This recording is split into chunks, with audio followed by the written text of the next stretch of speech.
Hello, this is Club Shay Shay, and I'm on the road. I'm in Arlington, Texas at Metroflex Gym, home training gym of 8-time Mr. Olympia, Ronnie Coleman. When you saw him squat 800 pounds for 2, it happened here. When you saw him deadlift 800 pounds for a double, it happened here. When you saw him leg press over 2,300 pounds 9 times, it happened in this gym. He's gonna put me through a training session today. So enjoy Club Shay Shay of 8-time Mr. Olympia, the greatest bodybuilder ever, Ronnie Coleman. All my life, been grinding all my life. Sacrifice, hustle paid the price. Want a slice, got to roll the dice, that's why. All my life, I've been grinding all my life. Look, all my life, been grinding all my life. Sacrifice, hustle paid the price. Want a slice, got to roll the dice, that's why. All my life, I've been grinding all my life. Ronnie, what it do, baby? What it do? Oh man, do a little chest workout here. Yeah, very little chest workout, very little. We need a 25, okay? Yeah, we're gonna get warmed up real quick. Ronnie, I ain't going heavy enough to need no warm up. I ain't gonna lie to you.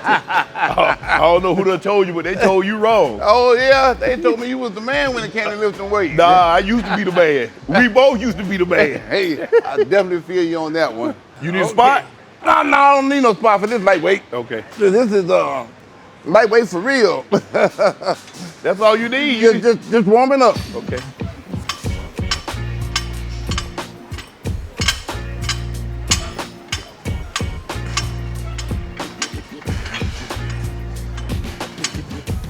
Oh yeah. Give it a shot. Yeah, I'll try to see what I can do. How many reps you did? 20. I do everything with 20. Man, that was 20 reps. That was 20 easy. 20 easy one. Nothing for you though. Nothing at all. Yeah, buddy. Yep. Lightweight. Nothing to it but to do it. There you go. There you go. Warm it up. 20 easy ones. Oh, man. Oh. You going heavy to that? Just a little bit, not too much. Like I was telling you earlier, Shannon, I don't want my 8 Mr. Olympias. Yeah, we ain't trying to get a nice one. I ain't trying to get a nice one. What you put on, a 5 or a 10? 10, yep. Oh, now see, now you staying in my range now, Ronnie. See, I ain't trying to show out. Okay, I appreciate that. I ain't trying to show out. I'm just showing up. Yeah. So what's the rep count here? I'll try to stick with 20. There should be no problem. At least I hope it don't. 3, 5, 6, 7, 8, 9, 10, 11, 12, 13, 14, 15, 16, 17, 18, 19, 20. Ooh. Oh. So, in that situation, you're trying to keep, because a lot of times when you get all the way to the top, now you put the weight into your front delt and you're trying to keep it in the chest. Is that why you only come? That's why I only come like 3/4 rep. Okay. Because I'm still trying to keep it on, You try to keep on it the in the muscle. chest, right. Keep it on the muscle. Because once you get all the way out, it's in the front delt now. Yeah. And now you're not really trying to work. You're going to get some front delt anyway. And the joints. Right.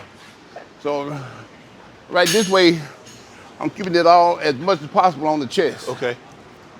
Because, you know, I was trying to get my chest as big as possible back in the day. Right. And it worked out pretty good. Yeah, it worked out pretty good. You ever get tired of working out by yourself? Never. You didn't want no? I found out only person gonna be reliable is me. Hey, man, Ron, I'm sorry, bro. I'm going to miss you today. You know that's coming. You get a partner. Hey, man, I'm running a little late. Can you give me about 15, 20 minutes? Exactly. There's always an excuse. Yep. Lightweight, baby, lightweight. Yep. There you go. Get them up. Oh, yeah. Easy. That was real easy still. I'm gonna probably put one more 10 on there. No, it ain't real easy. And plus, I need to still fit my clothes, Ronnie. I can't West and bag your shirts on TV. I'm not gonna do 20 reps on this one. I'm on 10? Yeah. 12? 10, 12, somewhere in Okay. there. So back in the day, when I pyramided up, I always went from 20 down to 10. Okay. Nothing below 10. Nothing below 10. Even off season? Even off season. Okay. Still kept it the same way. Okay. Cause I'm training like I'm getting ready for a show. Okay. So I ain't Getting changing your up body too much. used to handling that weight, that many reps, that scheme. Yep. So Did you ever do anything different in off season than you did in contest prep? I treated off season just like it was contest. Okay. So ain't too much to change anyway. Either way it goes. Right. Because I'm still getting ready for a show. Right. Regardless of what I do. Right. So I just keep it all the same. Okay. You need a lift off? Nope, I got it. All right. 2,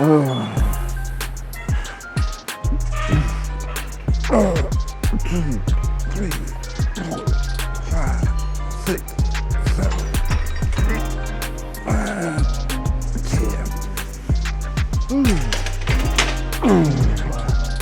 10. Now the thing is, I'm on the road a lot. Yeah. So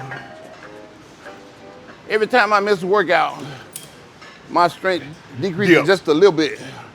And normally I do this like 20 times. Right. All right, thanks. Yep, lightweight. Lightweight, baby. Come on.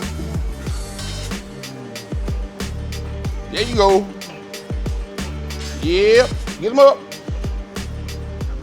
Easy, easy. That's too easy for you, Shannon. Man, no, it ain't. I still do these benches, my workout. I add some machines in there too. Oh, do you? Uh-huh. So how much came, obviously you go from, so let's just say you do 4 sets. So you pyramid 20, 15, 12, 10. Yeah. Next thing you go to, are you going to dumbbells or you going to incline? I go to incline or decline. Okay. Yeah. So the next exercise will be this incline right here behind me. Okay. So I go from here to there to there. 3 exercises. That's it. So that was it. That'll be it for your chest. That'll be it for chest. You want to get a set of dumbbell presses in? Let's do it.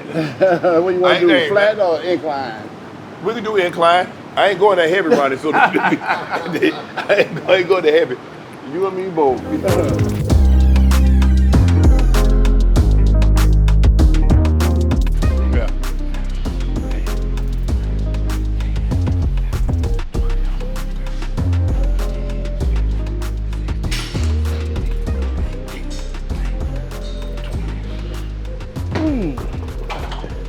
I'm gonna have to get your membership revoked, sir. Dropping the weight. Oh, that ain't nothing. Yep. Lightweight, lightweight. Let's go. Oh yeah. Lightweight, baby. Lightweight, lightweight, lightweight. Oh yeah. Had your body not broken down on you. You think you still be lifting them heavy ass weights? Yeah. What you want? 45, 50? 40. 40s?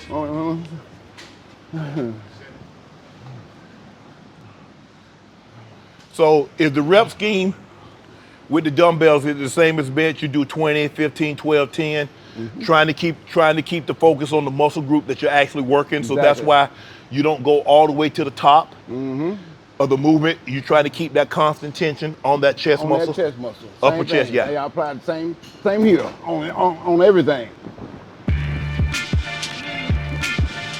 3, 4, 5, 6, 7, 8, 9,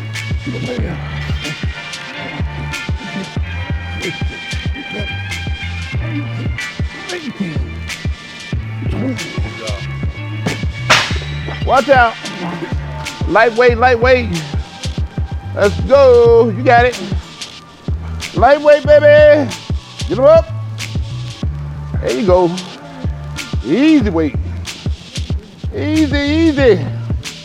There you go. Lightweight, baby. Nothing but a peanut. Nothing but a real peanut. No, I'm going 50. I mean, you going 10? Yep. Okay.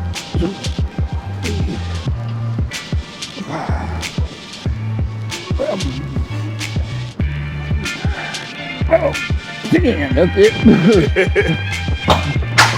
Watch out. I done lost like 10 pounds in here, Ronnie. Yeah, you need to come when it's hot. No, I don't. No, I don't. Yeah, that's when you get a real workout in.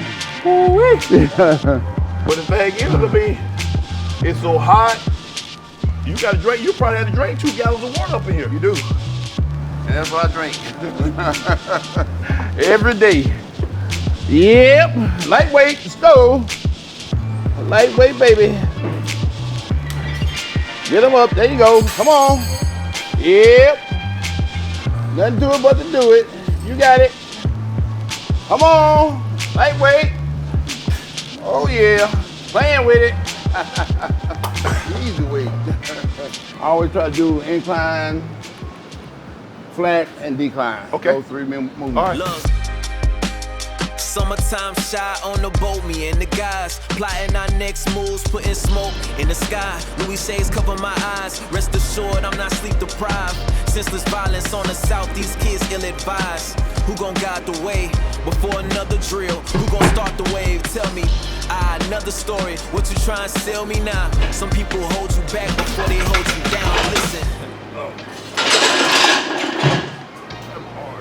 This decline, trying to develop this Lower chest. lower chest, Incline. top. Yeah, top chest. Cause barbell, when you do flat bench, it's gonna make, you see guys have this, Yeah. but to get that top Incline. incline. I do a lot of incline. That's why I work chest twice a week and do barbell and dumbbell. Right. Did you ever do dumbbell decline? Not much of stay with barbell. Yeah, I do decline on dumbbell also. We got a decline bench right there. Yep, stove. Lightweight. Yeah, buddy. There you go. Lightweight, baby. Come on, let's get it. Yep. Lightweight, baby. Come on. Nothing to it but to do it. Oh, yeah. All right, let's go. Let's get it. Yep. Get it.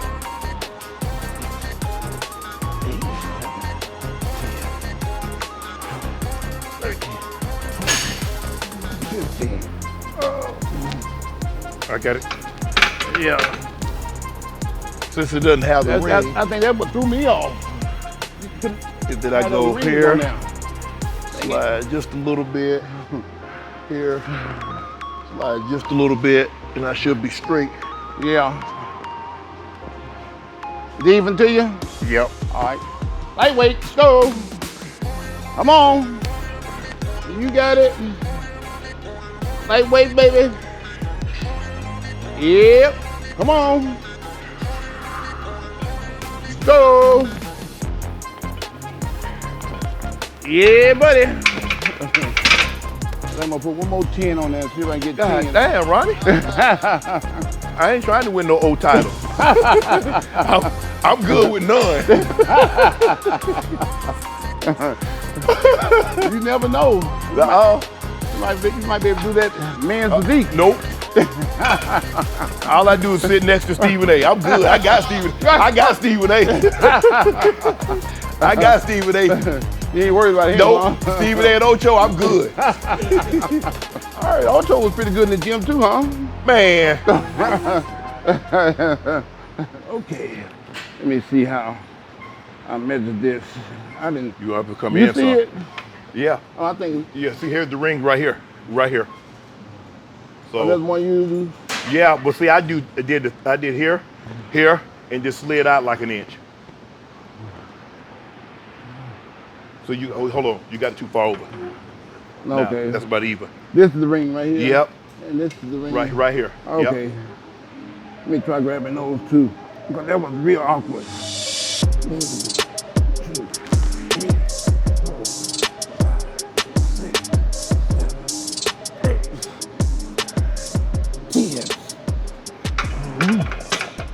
Yeah. All right, Ronnie, we finna go over here with some of these iconic lifts happen.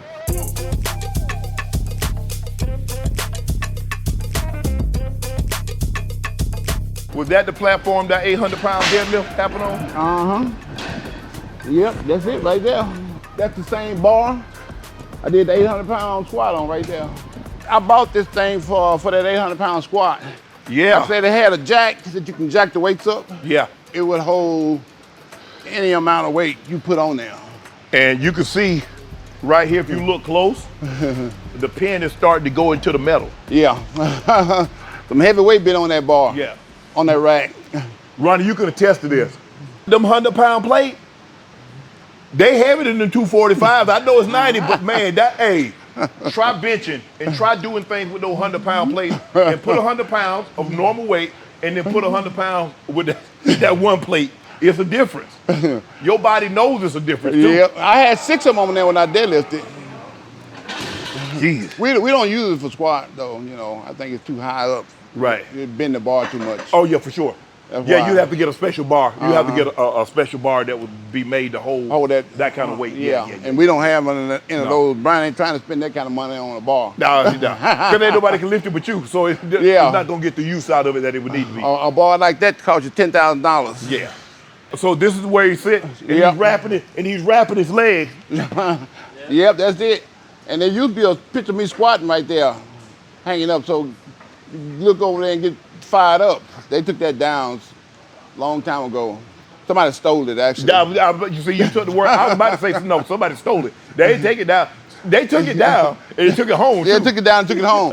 But see, right there in the corner is where I did all my T-bar rolls. Oh, So okay. I would go from deadlift right over to that. And I do bend over rolls right here. Ronnie, you did leg extensions on this machine? Yep. I would add 45-pound plate to it though. Last time I saw a chain like that was on a bicycle. I damn sure ain't seen it on no weight equipment, Ronnie. And them big ass chains, man, what you do with them chains, Ronnie? Man, I'm chains just for show? look, for show, yeah.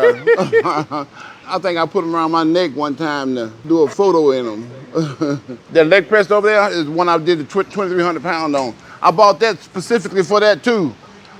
The first time, Shannon, that I put the weight on there, it bent the bar. And the guy like, oh, I can fix that. So he made a reinforced bar. Right. And it hadn't bent since. Have anybody come close to putting that kind of weight on there again? Not even close. Oh yeah, cause look how long it is. Ronnie, you remember how many plates total was on there? It was probably like 50-some plates on there. Yeah, it's gotta be, cause if it's 2, this thing will probably hold 12 aside. We had to use a calculator to add it up. Every rack was full of weights. It was 55 plates on there. You weren't afraid this was gonna fall apart? No, That guy told me ain't nothing gonna break that machine. After he fixed that bar, Right. he's like, ain't nothing gonna damage it in no kind of way. It ain't gonna break or nothing. Wow. It's still just as smooth as it was 20 years ago. You do realize if you didn't have that on footage, nobody would ever believe you did that. Mm-hmm. That's why I made sure I had it on footage. They'd have never believed it, Ronnie. Ain't no way to say, oh, man, I loaded this thing up, put 45-pound plate, top to bottom, left to right. They're like, man, whatever. And put it on the top. Did you realize that people were gonna be so in awe Nope. of what you did? Nope, I had no clue, none whatsoever. I was just doing stuff. Because you wanted to document it. Yeah, and I was enjoying it, having so much fun doing it. That's why I did it. Right. I never envisioned, nothing like that. Nothing like what happened. Right. Had you know what you know now, you probably would have started documenting sooner. Yep. And knowing that YouTube, you can upload it on YouTube, monetize it. Yeah, I would did more. I did 6 videos though. Did you do Road to the Olympia? Which No, Cost of Redemption. Cost of Redemption, yeah. That was 03. Right. That's when they were trying to take the title away from me. Right. And I had to take them to war. Right. Tell them they wouldn't. You wasn't gonna take that away from me. They would have to beat you. Yeah, exactly. But it's gonna have to be clear because you the champ. So they're gonna have to take the title from the champ. Yeah, that's why I look like that. I was gonna make it clear cut.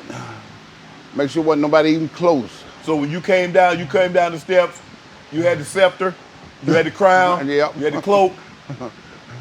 It was over. It was over. Game over. Game was over, and when I came, I hit that first shot though. Right. Everybody was quiet as a mouse. Hit that first shot, they let loose. So, because obviously, Ronnie, when you guys show up, you're all buttoned up. And you look, you're always big. So they had no idea the package that you had up under that's. No, they had no idea. As soon as I took it off, Jay said, well, this show's over with. Because he thought he had a chance. Right. Because, the year before they was saying, they had him on the cover Flex, snatching the title away from me. Right. Him on one side and Gunther on the other one. As soon as I undressed, right. he said, I look like I stepped off of Mars somewhere. But was that 04? What showed it? Was that in New Orleans or Georgia with Gunther?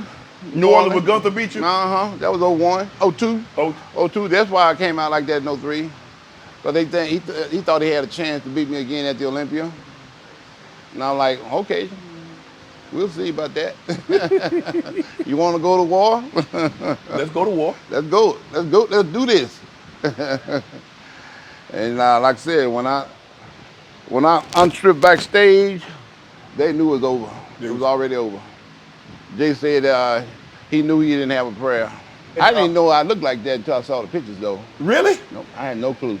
Because when you see yourself all the time, you look normal. Look normal. You look at yourself every day in the mirror. Right. I didn't see myself till next week. I went to Australia to do a guest pose, and I saw a picture, and I'm like, holy shit. Wow. I look like that. I see why they said they didn't have a prayer. But sometimes, Ronnie, that's a blessing and a curse. Because everybody looks good standing by themselves. It's when you get out there with them other competitors, you're like, well, God dang, I thought I looked pretty good. I don't look as good as I thought. That's them gym bodies. Yeah, you look good in the gym standing there by yourself all big and ripped. Yeah. Yeah, you stand beside somebody. That's also big and ripped. Yeah, exactly. It's a different story. Different ball game. You said a year and a half from now, you're going to be able to walk on your own? Yep. I ain't got no doubt in my mind. Yep. Got no doubt in my mind, bro. I will be there. Work the Papa Paisley, just trying to mind a biz that pays me. Never let the game change me or what I stand for. Sometimes things happen in life that you can't plan for. The days are warmer, the walks are longer, and one easy way to help your dog shine this season is with fresh, healthy food from Farmer's Dog. Farmer's Dogs makes fresh, real food and delivers it right to your door. Recipes are developed by vet nutritionists, made from real meat and veggies, and proportioned just for your dog, making it easy to say goodbye to burnt brown balls. Feed your dog real food with real benefits. My Pomeranian Teddy loved the stuff, and his coat has never looked better. It's smart, healthy pet food you can feel good about feeding your pup. It's the best option for your dog of all life stages because it's not kibble, it's not canned goo, it's real healthy food. And it doesn't matter if your dog is young or old, it's always the right time to begin investing in their health. That means more happy, healthy, full years together. Get 50% off your first box of fresh, healthy food from farmersdog.com/Shay Shay. Plus, you get free shipping. Just go to farmersdog.com/Shay Shay to get 50% off. That's farmersdog.com/Shay Shay. What would you say was your rest in between a given set? 60 seconds, 90 seconds? Yeah, 60, 90 seconds, somewhere in there. Right. Depending on what movement I was doing. Right. If I'm doing legs, probably all the way up to 2 minutes. Yeah, 2 minutes at least. Because I'm squatting heavy. Right. I'm doing 600 every Right. workout. Every So- workout. So you're not like your old powerlifting days where you're taking 4-5 minutes in between sets. No, I ain't got that kind of time. Because like a lot of times that's your cardio also, because as you know, you keep going through at a brisk pace, Yeah. the heart rate's gonna stay elevated. Yep. But how are you able not to sacrifice some of your strength? Because when your heart rate is elevated, you're not as strong as you are when you're fully rested. That's why power lifters, because they're doing maximum lifts, maximum effort, Yep. so they need longer time to recover. How are you able to still handle that kind of heavy weight while moving at a brisk pace? Because I got different fibers in my body. I Right. don't think I have those real fast twitch fibers like a lot of guys have where they get a pump real quick. Yeah. My pump, it takes a little bit longer for me to get it. So See, I blow it quick.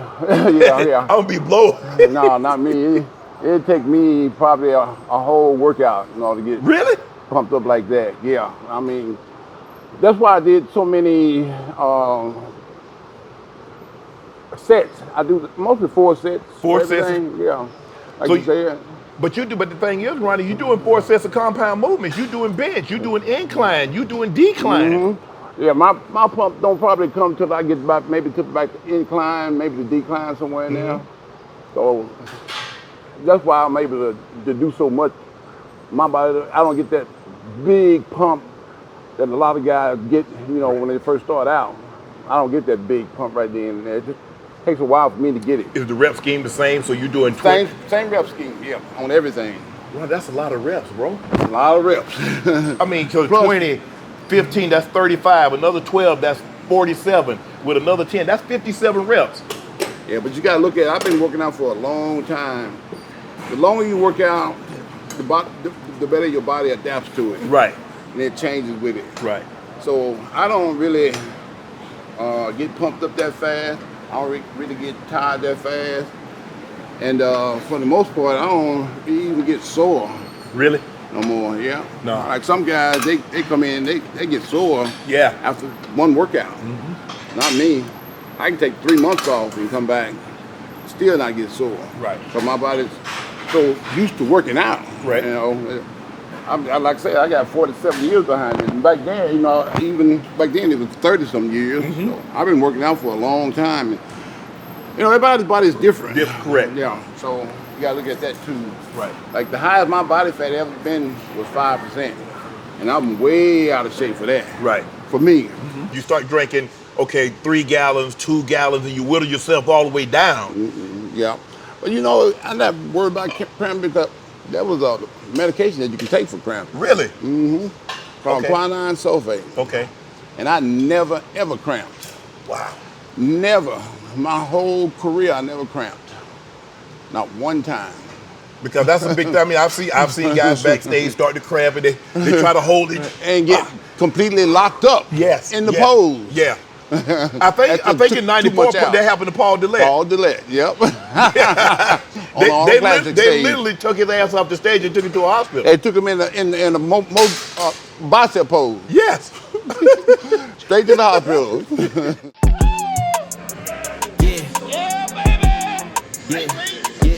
Oh yeah.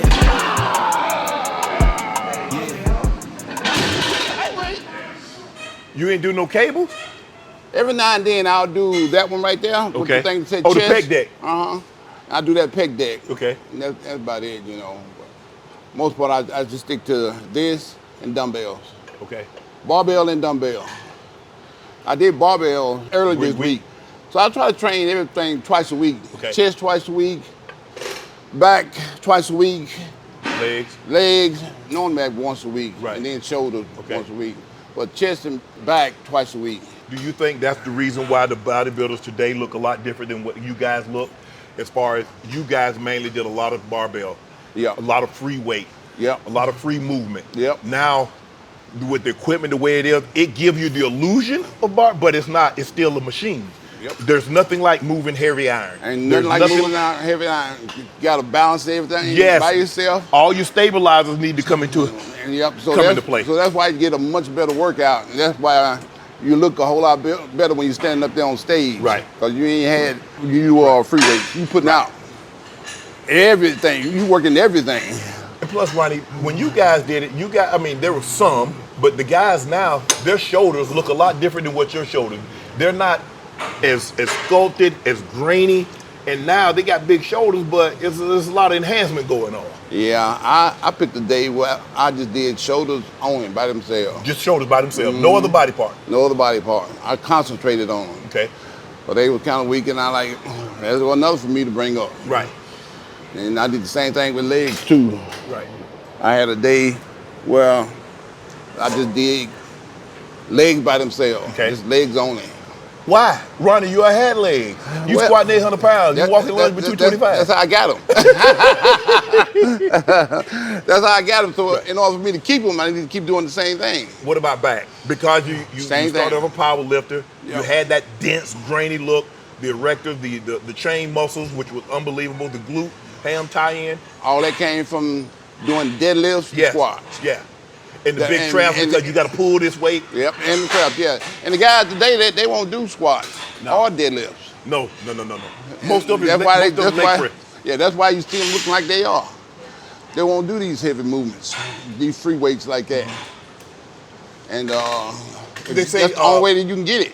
Talking to Phil said he kind of got away from bench press, free weight bench press, because he was afraid of a pec. Pigtail. Yeah.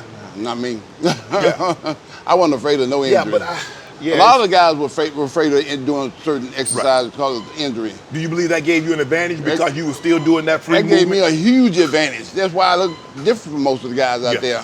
Because I was doing different exercises, doing different movements, doing stuff that they wouldn't do. Right. Like I said, a lot of guys wouldn't do deadlifts. I did deadlifts like every other week. I ain't doing them every week. Right. But I did deadlifts every other week. I did squats twice a week. Wow. Front squats and rear squats. Right. So I did a lot of squatting. What was your rep range when you deadlift? What were you trying to do? Were you doing reps with that or were you I was going doing heavy? reps with it, yeah. So you still like 10, 12? Yep, still like 10, 12. That's with the lighter weight. You know, I did that 800 for 2. That was just for the camera mostly. Right. But when I had that camera, I don't do all that heavyweight stuff like that. But you go with 4 or 5, I maybe probably 500? go up to like 600, On 700. deadlifts? Yeah, on deadlift. For reps? For reps, yep. Hell no. Yep, for reps. When you did back, it was just back. Just back and buys. I always did back and buys. Okay. I always try to work at least 2 body parts together. Okay. A big one and a small one. Right. Now, of course, I always do the big one first. Right. Because that's where all your energy going. Correct. So I did the small one after that. So when you did deadlifts, what else did you do? Obviously working back, did you do barbell rolls? Did you do T-bar rolls? So what was the back? Yep. I start out with deadlifts. Started with deadlift. Then I go to the T-bar roll. T-bar. Then I do bent over roll. Okay. And then probably I might do a machine or something. Okay. But for the most part, that was it. Right. I So did back and 3 bis, exercises. chest and tries. Yep. And legs by themselves and shoulders by themselves. A lot of bodybuilders do, when they do legs, okay, they'll come train, they might do quads in the morning and then they come back in the afternoon and do hamstrings. No. Were you was that, or you just all at once? All at once. I had a job. I couldn't do the breakup for body part. Right. So I had to do all mine at one time. Right. So you never did Never a split? did it. Never did a split.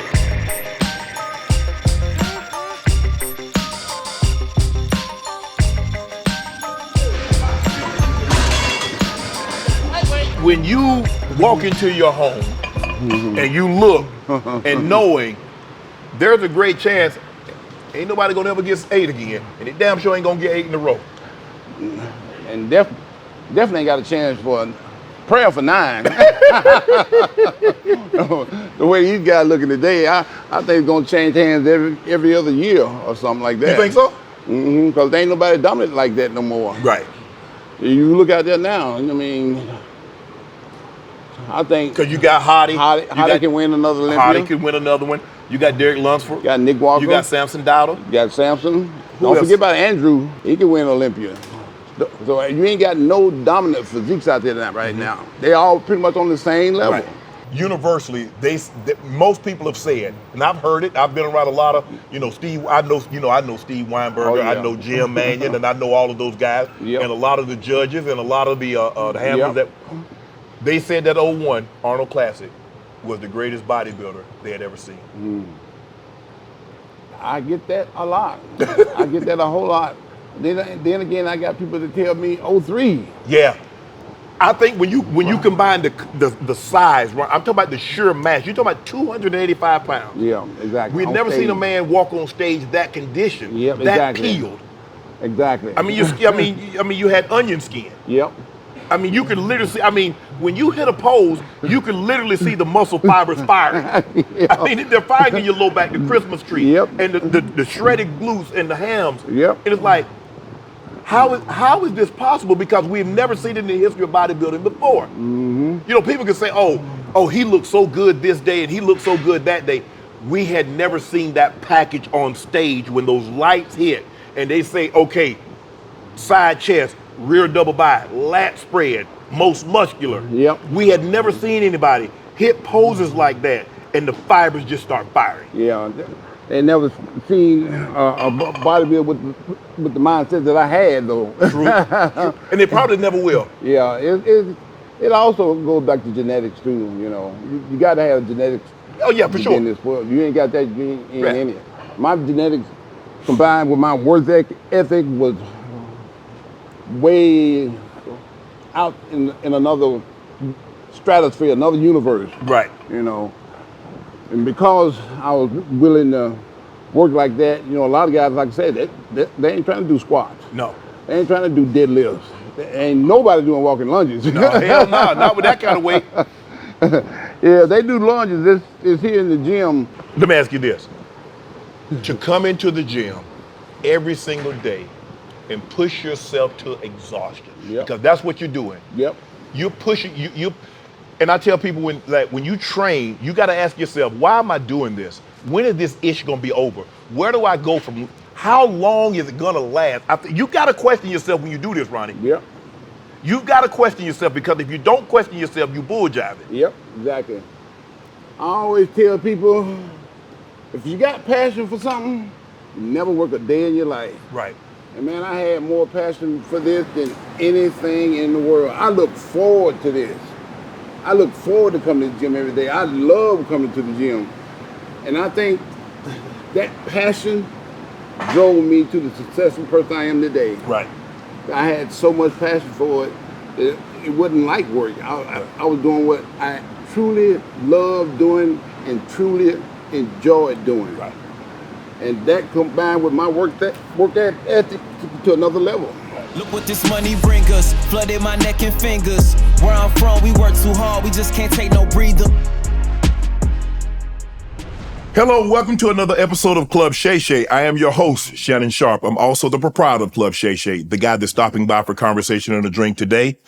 Man, he's a legend. The most successful and strongest bodybuilder of all time. He won 26 IFBB professional titles. He won the Mr. Olympia 8 times in a row, which is a retired Lee Haney's record for the most Olympia victories. He's the first man to win the Arnold Classic and the Olympia title in the same season. I happen to be at that 2001 Arnold Classic. He's considered by many to be the greatest bodybuilder of all time. Considered, he is. He's a member of the International Sports Hall of Fame. He received the Arnold Classic Lifetime Achievement Award, an inspiration to many walking the world. Lightweight baby. Yeah, buddy. The king, the icon. Here he is, Ronnie Coleman. Ronnie, how you doing, man? Oh, good. Hanging in there, as usual. Man, it's been a while, bro. We go back. A long way. Because I remember when you came back in the late 90s, you used to come back to Rope, who used to train me, Rope, man, and you guest pose at his shows. Every year. So we've come, you've come a long way. I've come a long way. Bro, I got my own cognac. This is my cognac, Shade by Laportier. Oh, cool.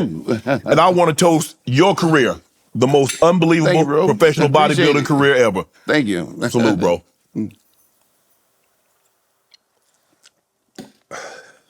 Growing up, you're from Louisiana. Yep, born and raised. Born and raised in Louisiana.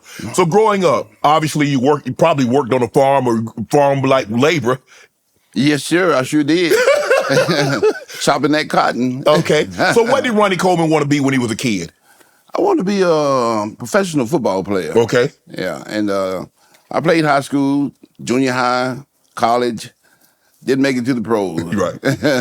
So you grow up, so you played all sports. You played football, you played basketball, or you just mainly played football? I mainly played football. I didn't play basketball. I did a little track also, but football was my thing. Right. Okay, so you went to Grambling. Yep, GSU. Played for the legendary Coach Eddie Robinson. Well, what was that experience like?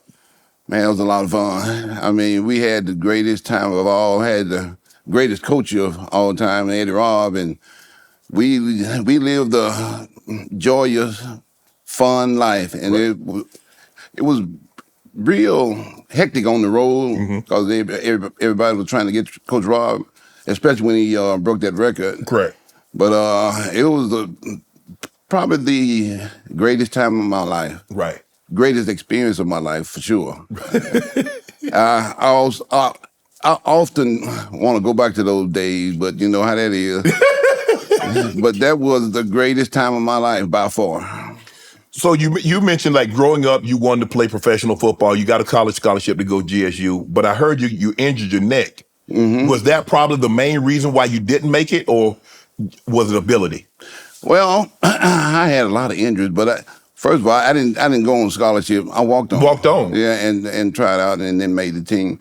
But initially I hurt my back real bad. Okay. Real bad. It started probably when I was like a sophomore. Okay. I went to the chiropractor, went to the bunch of doctors. Nobody could find out anything wrong. But the chiropractor said, I can help you get it back to normal where you be, function real good. And he did. And I went to him probably about every single day for about 4 or 5 months. And then I backed off and started going like twice a week. Mm-hmm. But finally I got it back to where I could function real good and it wasn't no big problem. I injured my neck one day in practice, but it wasn't nothing serious, nothing like trying to make a tackle, correct? Yeah, making the tackle. It did keep me out for about 2 days of practice, but that was about it. For the most part, a lot of people think, the lifting the weights is what injured my back, but it was actually playing football my sophomore year. And those injuries, they follow you throughout your life. I mean, it never went away. And when I got here in Dallas, I picked up a chiropractor once again. Mm-hmm. And it would be time that I had to go like every day for a while. And then in '96, I did injure a herniated disc, getting ready for the Arnold Classic. Correct. Kept me out for about 2 weeks, but I went to the chiropractor. That's when I got into massage therapy also, and that helped me out a lot. But I still was able to do the Arnold Classic, and that was in March. It's always in March. And I got it back to where I could squat real heavy and deadlift real heavy. In 2001, I deadlifted about 800 for a couple of reps. And in 03, I squatted 800 for a couple of reps. Mm-hmm. So I got it pretty much back to normal use around that time. Do you think about what could have been had you not had those injuries? Like, could you believe you could have squatted excess of 900 or 1,000 pounds, deadlift maybe 900 or 1,000 pounds? Have those thoughts ever gone through your mind? Like, man, if I'd have never had these injuries, I only imagine just how strong I could have been. Yep, every single day. I still regret not deadlifting that 800 more than 2 reps because at the time I knew I had already deadlifted it anyway, but squatting it, I was like, if I could only just get 2 reps like I did on deadlift, I'll be set. Right. But I got to it, and those 2 reps were a lot lighter than I thought. And I was like, man, I could have did it at least 4 more reps with that 800. It was just that light. So I'm like, I'm not going to tempt fate again. I'm getting ready for the Miss Olympia. I don't want to blow out another disc. Correct. So I know what I'll do. I'll just load up the leg press and try to make up for it. So we went to the leg press. I loaded it up with 2,300 pounds. Right. And well, you couldn't put any more weight on it, Ronnie. Couldn't put no more weight on it. That's what I mean when I say we loaded it up. Yeah. Y'all might have had every 45 that was in the gym. Yeah, exactly. Y'all had it on the leg press. Pretty much, but Brian keep quite a few of those laying around, but I did do that for 9 reps and sort of made up for it, but you know, right. It ain't 800 on the squat. Correct. But you were you also were a power. You started out as a power lifter. Yeah, I started powerlifting in high school. Okay. And we would go from state to state doing powerlifting meets, and I did okay. Mm-hmm. Nothing spectacular. I did that for like 2 years, and then our powerlifting team kind of folded, so I did it like my sophomore year, my junior year. Mm-hmm. And like I said, I did pretty good. When I came out to Dallas, I entered some more, like, it wasn't a full powerlifting meet. It was something like a deadlift meet. Okay. And I did a lot of those in which I deadlifted probably like 750. Mm-hmm. But the highest I got. But what weight class you were in? 220s? What weight class were you in? The 220s? I started out in 181. 181? What? Yeah, in high school, remember? Yeah. And then I went to 198. Okay. And I think my senior year I weighed 185. Okay. In high school. Right. I didn't get to the 200 till I got to college. Till you got to college, okay. Yeah, I think I went all the way up to like 225, somewhere in there, playing middle linebacker. Right. So did you lift a lot in college? I mean, what was your weight program like in college? We didn't have one. We didn't have one. You didn't have one? No, none existed. If you wanted to lift weight, they had a small weight room about the size of this room here. Okay. That you go, if you got up at like 6 in the morning, they keep it over from 6 to 7 for 1 hour. Okay. But it was voluntary. Right. But as far as mandated or required weight training, none at all. Was weightlifting always one of your passions? Oh yeah, yeah.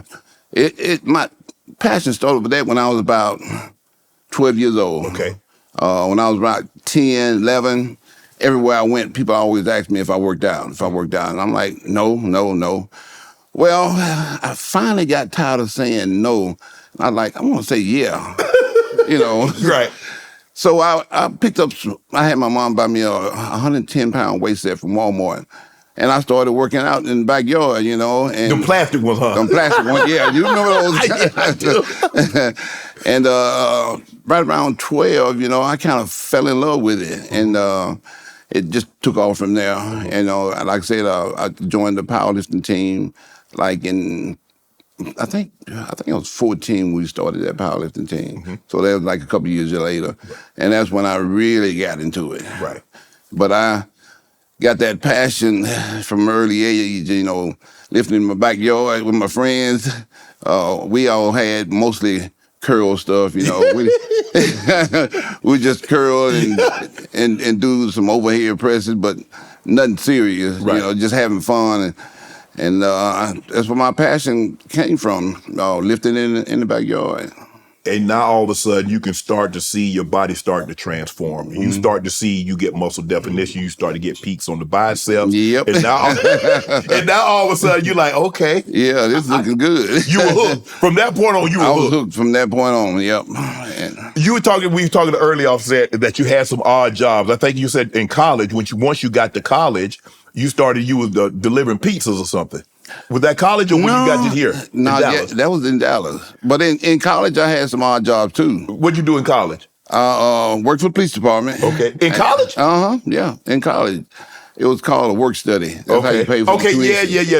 Instead of the Pell Grade, you got the work study. You had to go. Yeah. I got Pell Grant, but they didn't pay the full tuition, so I had to do work study. Okay. So I did the police department, and all we did was just wrote tickets, parking tickets, put them on car.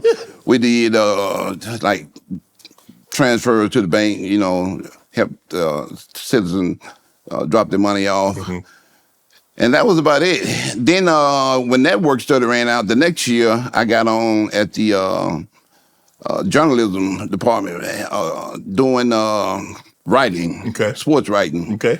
And I had a lot of fun with that. I was a pretty good writer at the time. And then when the sports editor left, they promoted me to sports editor. Mm-hmm.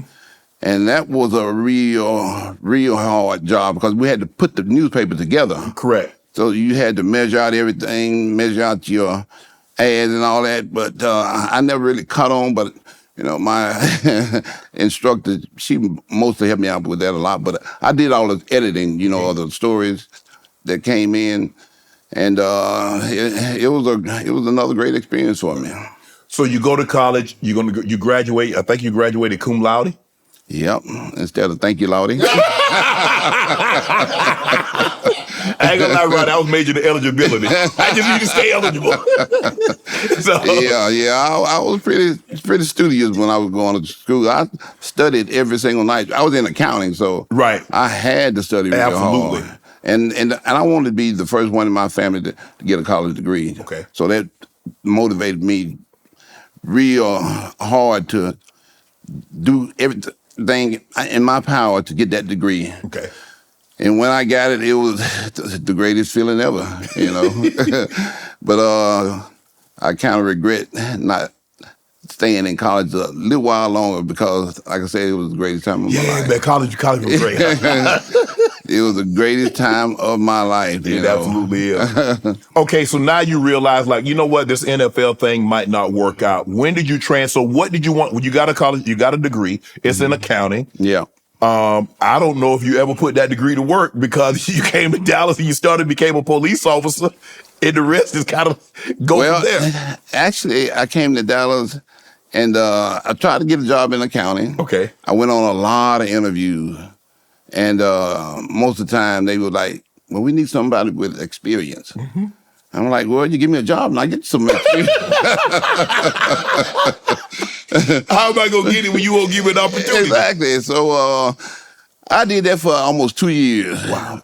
But at the same time, I had a car note that I had to pay. Mm-hmm. So I had got a car on this college program. You could buy a car, and your first car note wasn't due till 3 months later. Wow. So I went out and bought this car, brand new, 1987 Sunbird GT. And my first payment was coming up. And I'm like, oh man, I got no money. I need to get a job. I need to get a job real bad. So I took the first thing that came along. The first thing that came along was Domino's Pizza. So you a delivery driver? I'm a delivery driver / system manager. So I made pizzas and delivered them, and at the end of the night, I, collected all the money and counted it and took it to the bank and all that kind of stuff. Right. But I did that for 2 long years. And when I didn't make enough money doing that, I got me a side job delivering newspapers. Okay. So here I am with a college degree, graduated in accounting, graduated cum laude, and I'm delivering pizzas and throwing newspapers.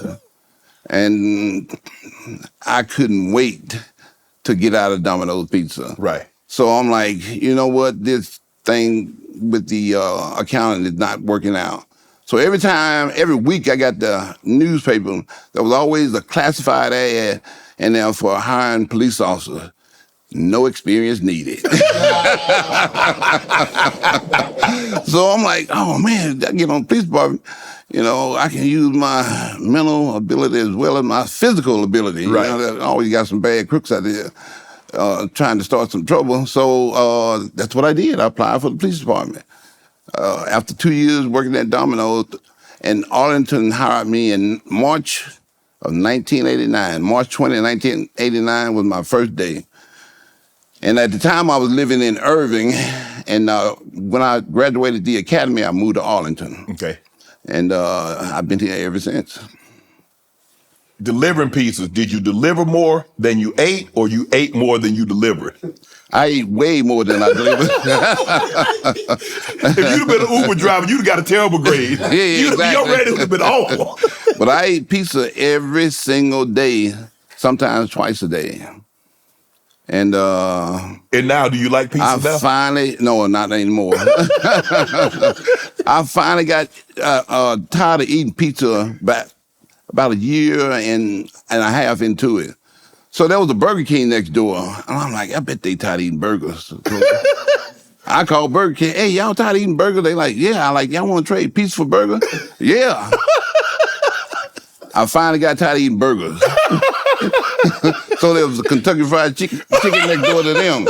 So I called them with the same, proposition. Yep. And they was like, yep. So I'm eating fried chicken. But, it was like 2 or 3 others in there, and I was trading out tacos for chicken. I traded out everything for pizza. And it worked out, but after my last year of working with Domino's, I think the only time I ate pizza after that was when I won the Olympia. And the reason why, because I love cheese. And the first thing that came to my mind that had cheese on it was pizza. So I would eat Domino's. Well, I eat Domino's. I probably hadn't eaten Domino's since I worked there.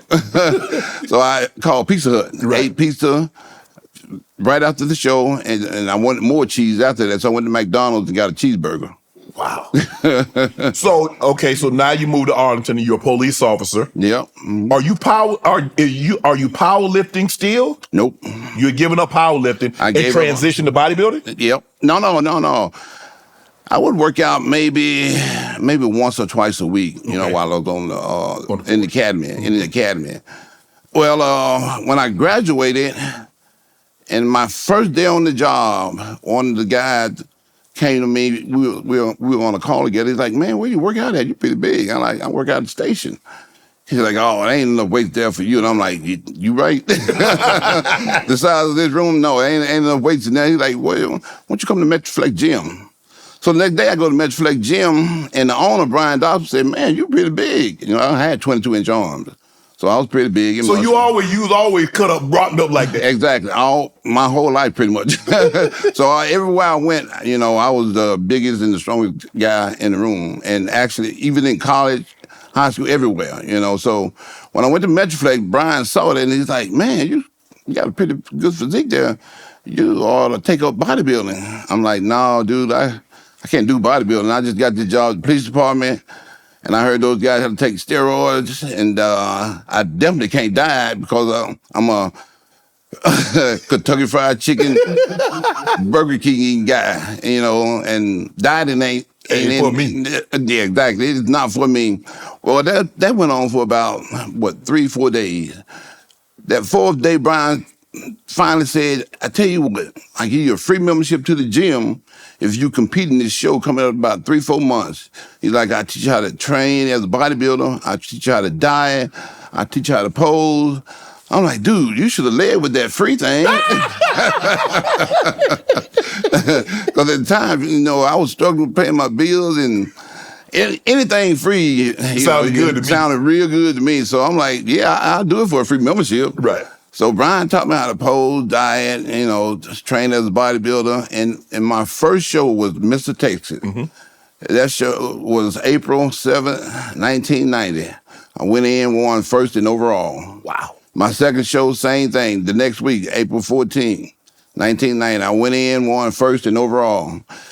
And that continued for about a couple months, And then I qualified for the National. My first year in Nationals, I got 3rd. Mm-hmm. And it wasn't, you got to get first place in order to turn pro. Correct. So I didn't turn pro that year.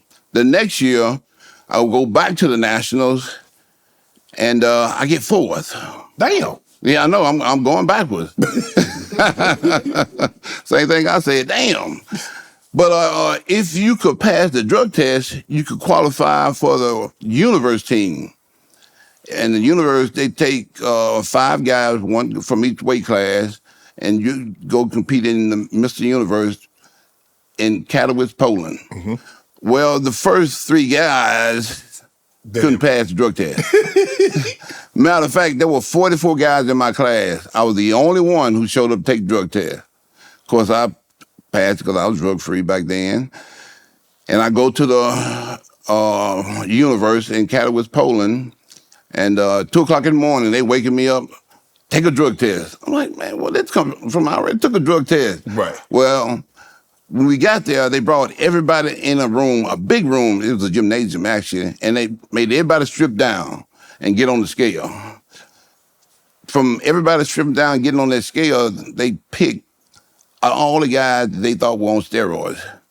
Of course, me being big, biggest guy out there and ripped up, they chose me. 2 o'clock in the morning, take a drug test. Of course, I passed it. And won my weight class, and that qualified me to turn pro. Wow. Yep. And I also qualified for Mr. Olympia from winning, my class. TD, Tutty, taking it to the house. Reservations for 6. Whatever you call a touchdown, one thing's for sure. Touchdowns matter more at DraftKings Sportsbook, an official sports betting partner of the NFL. On the ground, in the air, from the special teams or the defense, we don't care how you score them. We want to bet on touchdowns. And at DraftKings Sportsbook is the #1 place to bet touchdowns. Ready to place your first NFL bet? Try something as simple as betting on a player to score a touchdown. Go to DraftKings Sportsbook app and make your bet today. Ready to do your touchdown dance of your own? New DraftKings customers can bet $5 and get $250 instantly in bonus bets and get 1 month free of NFL Plus Premium. Download the DraftKings Sports app. Use code Shannon. That's code Shannon for new customers to get $250 in bonus bets when you bet just $5 and get 1 month free of NFL Plus Premium. Only on DraftKings. The crown is yours. The one thing that I noticed about powerlifters is that they have very dense muscles. They're normally very from the back. When you look at their traps, their rhomboids, their spinal erectors, their glute, their hams, they're not legs because you got to squat and you pull a lot of weight. That deadlift, there's nothing better for the chain muscles than deadlift. Yep, that's true. So did you know going in that the work that you had done in high school and a little bit after college, that was going to be such a big help to you in your bodybuilding career? At the time, I never even thought about bodybuilding because where I'm from, nobody bodybuild. Correct. I didn't even know what bodybuilding was about. But when Brian told me I could win Mr. Olympia, I'm like, what's that? He's like, that's the biggest. He saw that. Ronnie, you go into the gym. He sees that much potential in you that you can My be first day. From day one. From day one, he told me that. And you all natural. All natural. So remember, I had 22-inch arms now, so I still look pretty good. So I remember the photo. You had the box fade, the high top, and you had the police uniform on. So what year did you take that photo? That was 97. 97. Yeah, 97. So you qualified for the Olympia, but you won a couple of pro shows. Didn't you win the Canadian pro show? My first pro show was Canada and Toronto. I won my first show in 1995. Right. And I won my second pro show, Canada again, 1996. And the whole time, I'm trying my best to get to the Olympia. And I got to the Olympia by qualifying and winning those pro shows. Yes. My first Olympia, 1992, I didn't get a call out. I stood up there on stage and had, the best seat in the house. They totally overlooked me. Right. They overlooked me so bad they ain't called me out for no comparison. 1993, I didn't even qualify for the Olympia because I didn't place in the top 3. In any pro show I did, I got like 6, 7, somewhere down there. 1994, I finally qualified for the Mr. Olympia in 1994. Still drug-free, and I go in and I do Mr. Olympia, and I get 15th place. Damn. So I'm moving up. Things are getting good for me. 1996, I qualified for winning the Canada Cup. I go in, and I get 11th place. Okay. So I'm steadily moving up. Slowly but surely. 1997, I qualified by winning the Canada Cup again. They love me in Canada. They love me and I love them. So that year, I kind of fall back. And Shannon, 1997 was a hard year for me. My first show of the year, I go in, Ironman. I never did these fall shows before. And I get 3rd place. Okay. And the guy who beat me was a guy about this tall, weighed about 190 pounds, soaking wet. And here I am, 200 and almost 40 pounds, and he beat me. And I'm like, wait a minute, this ain't supposed to happen. Right. I can a guy that short and that, you know, That small. beat me. You know, I'm 5'11", I'm like I say, almost 240 pounds. And the next week was the Arnold Classic. Okay, I go in the Arnold Classic, and Lee Priest is beating me again. I'm going by the call out, you know. And I get back to my room, I look at my girlfriend, Vicky Gates. She was a pro bodybuilder at the time. I just bumped into her. She worked with Kurt Franklin on the tour. Yeah. I just saw her in Cali a couple months ago. And I like, Vicky, you know what? I don't need this bodybuilding thing. I got a job with the police department, with benefits and everything. I like, this is my last show. And she looked at me and she said, boy, shut up. And I thought to myself, you know what? I can't quit bodybuilding because if I quit bodybuilding, I lose my free membership to the gym. All you were thinking about was a free membership. Free membership to the gym because, like I said, I worked hard for that free membership. I wasn't about to give it up. Well, actually, I ended up beating Lee Priest. Okay. So I felt pretty good then. I went to went to the Olympia. And the year before, 96, I placed 7th. But they moved me up to 6th, I think, because NASA failed the drug test. Mm-hmm. They were drug testing us back then for diuretics. So in 1997, I'm like, man, if I could just make the top 5, I'll be all good. Well, I got 11th. I got 9th. And I'm like, oh, man, I already did this pity party thing, so that ain't gonna work. Right. I ain't gonna quit. So I continue on, and 1998 comes around, and I qualified Miss Olympia again, and went into Canada. So you just keep going back to Canada? I keep going back to Canada every year because I know I got a real good chance of winning. I don't want it like 4 years in a row. I'm like, okay, I got to go back to Canada again. So not to cut you off, Ronnie, so you're saying I got 15th place, I've got 11th place, I've got 9th place, I've got 7th place in the Olympia, and I'm totally drug-free. Well, in 1995, Flex Wheeler was winning all the shows he went to. Actually, it was 1994. He was winning. He won the Arnold Classic. Yep. He was on the tour. He was winning all the shows on the tour. And I remember when I was in college, I was always the smartest guy in my class in accounting. But if I wasn't the smartest, I would go study with the smartest guy to, increase my grade. Okay.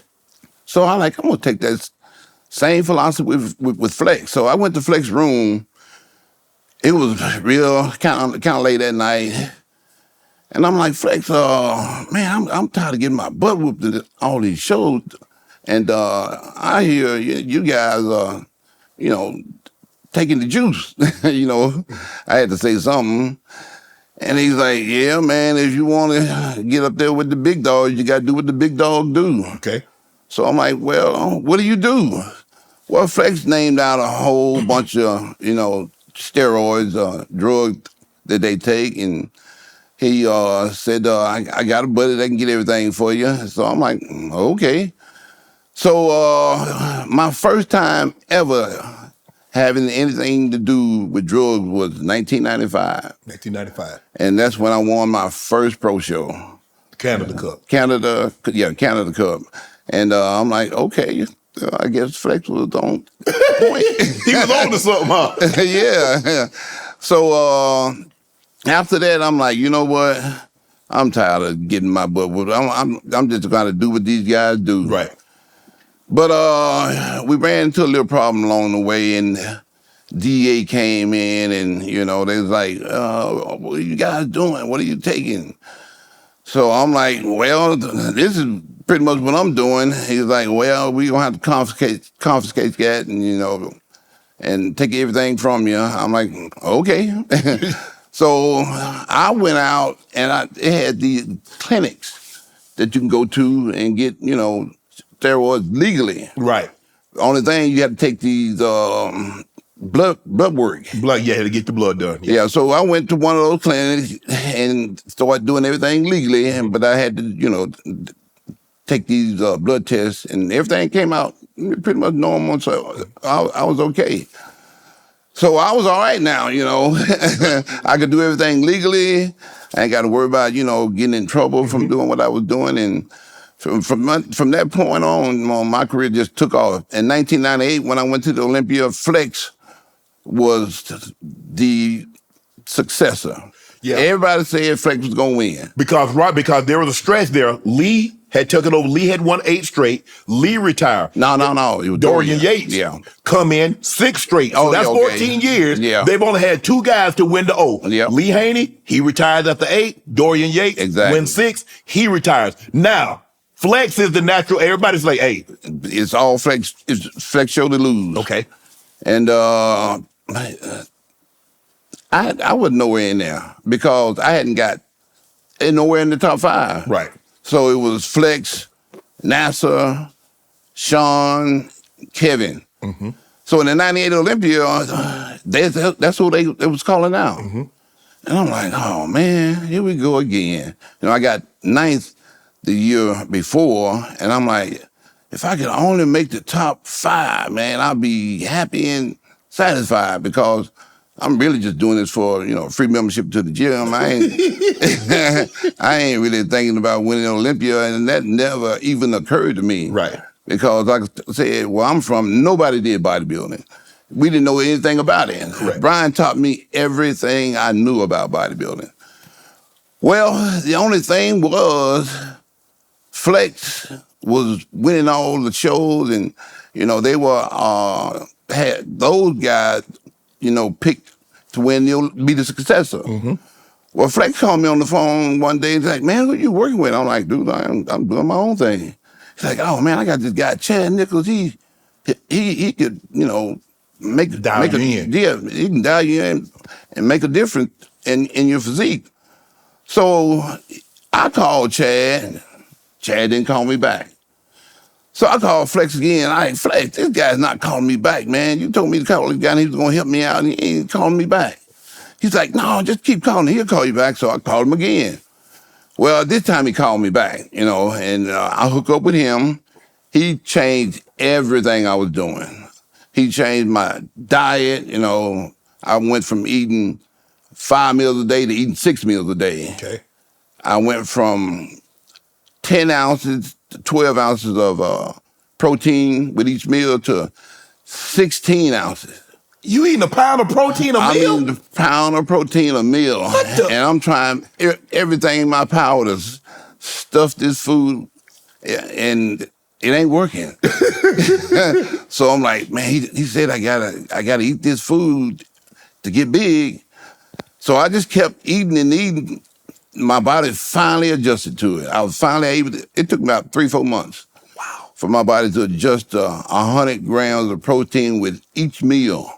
We talking about 100 grams of chicken, steak, turkey. That's all. Were you eating fish back then? No, I didn't eat fish. Okay. Chad didn't have me on fish, and I didn't really too much care for fish either. Okay. Because I'd eat fish and I'd be hungry. I sure hope you had a lot of fiber in your system. Boy, you gonna be back. He had me on all kind of fiber supplements. And I was going to the bathroom after each meal. You made that 5 times a day. 100 grams of protein? Yep. And another thing was, I couldn't eat 5 meals. I've worked full-time police department. I'm working working out every day. I'm doing cardio. That's another thing Chad did. He increased my cardio from 1 hour a day to 2 hours a day. And I'm like, oh man, you really doing a number on me here. Right. And I made it work. Right. And like I said, I was finally able to eat those 100 grams of protein. The only thing was I couldn't get the 6 meals in. So Chad was like, well, you need to eat this food if you want to get big. He said, try waking up in the middle of the night, eating a meal and going back to bed. So that's what I did. I went to bed every night about 4 o'clock.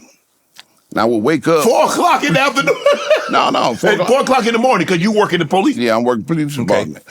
So I would get up at 7, eat a meal, Right. go back to bed at 8. Okay. A whole hour. Well, it worked out pretty good. And they caught on, and I was able to do an hour in the morning on the treadmill I had right by my bed. Mm-hmm. You know, I get out of bed, jump right on the treadmill. Was it fasted cardio? Yep, fast cardio. Okay. So I did that, and when I finished that, I would eat my first meal, go to the gym. I got there about 12:30, almost 1. I only worked out an hour. Okay. Each day, 1 hour, maybe hour 15 minutes at the most. Okay. I would get home about 2:15, somewhere in there. I would take a shower, get dressed, go to work. I had to be there at 3. Okay. I got there at 3, and I would eat my next meal at 3. And we get a 45-minute lunch break. So I'd eat my next meal at that lunch break. And I got off at 11 o'clock every night. So I would come home, eat another meal, take a shower and everything, and sit around, do some email. And I would eat my last meal, which was a protein shake. Mm-hmm. I just drank 100-gram protein, and I go to bed, like I said, around about 4 o'clock. And that was my whole day. Right. And that was my camp. You know, I didn't go no strip clubs. I didn't go out to no clubs. I didn't go. You ain't had no time. I ain't had no time. There you go. But come to find out, Flex told me, man, I went to the strip club every day when I got out of my workout. They had already told me I was going to win the Olympia.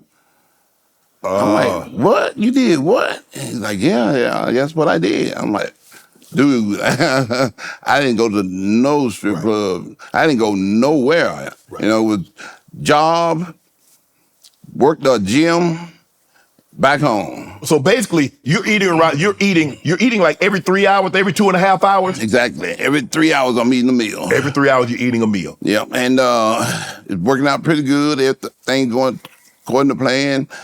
And so 1998 Olympia rolls around. Everybody's saying Flex gonna win, you know, and we get to the show.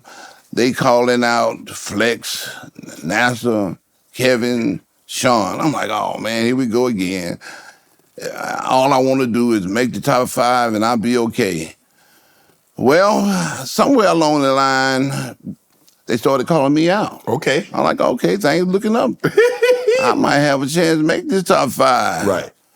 Well, I can remember like it was yesterday. I'm like, you know, we standing there, all 6 of us on stage, and I'm like, you know, I don't want to be called 6. I mean, I'm like, God, please don't let me be called 6.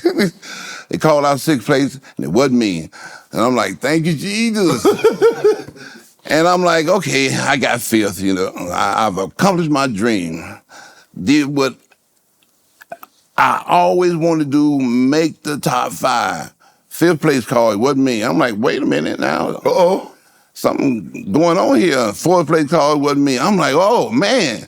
Every time it came time for a name to be called, I'm expecting to hear my name. All the way up to me and Flex standing on stage. You and Flex standing on stage. I remember like yesterday. And I knew in my heart that I was going to get 2nd place because they already said Flex was going to win. Right. So I'm thinking the whole time they're going to call Flex's name for 1st, and I can remember like yesterday.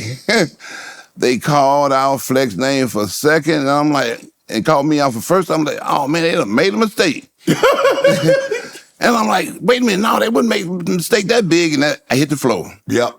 And I was out, pretty much out cold. I fainted just like that.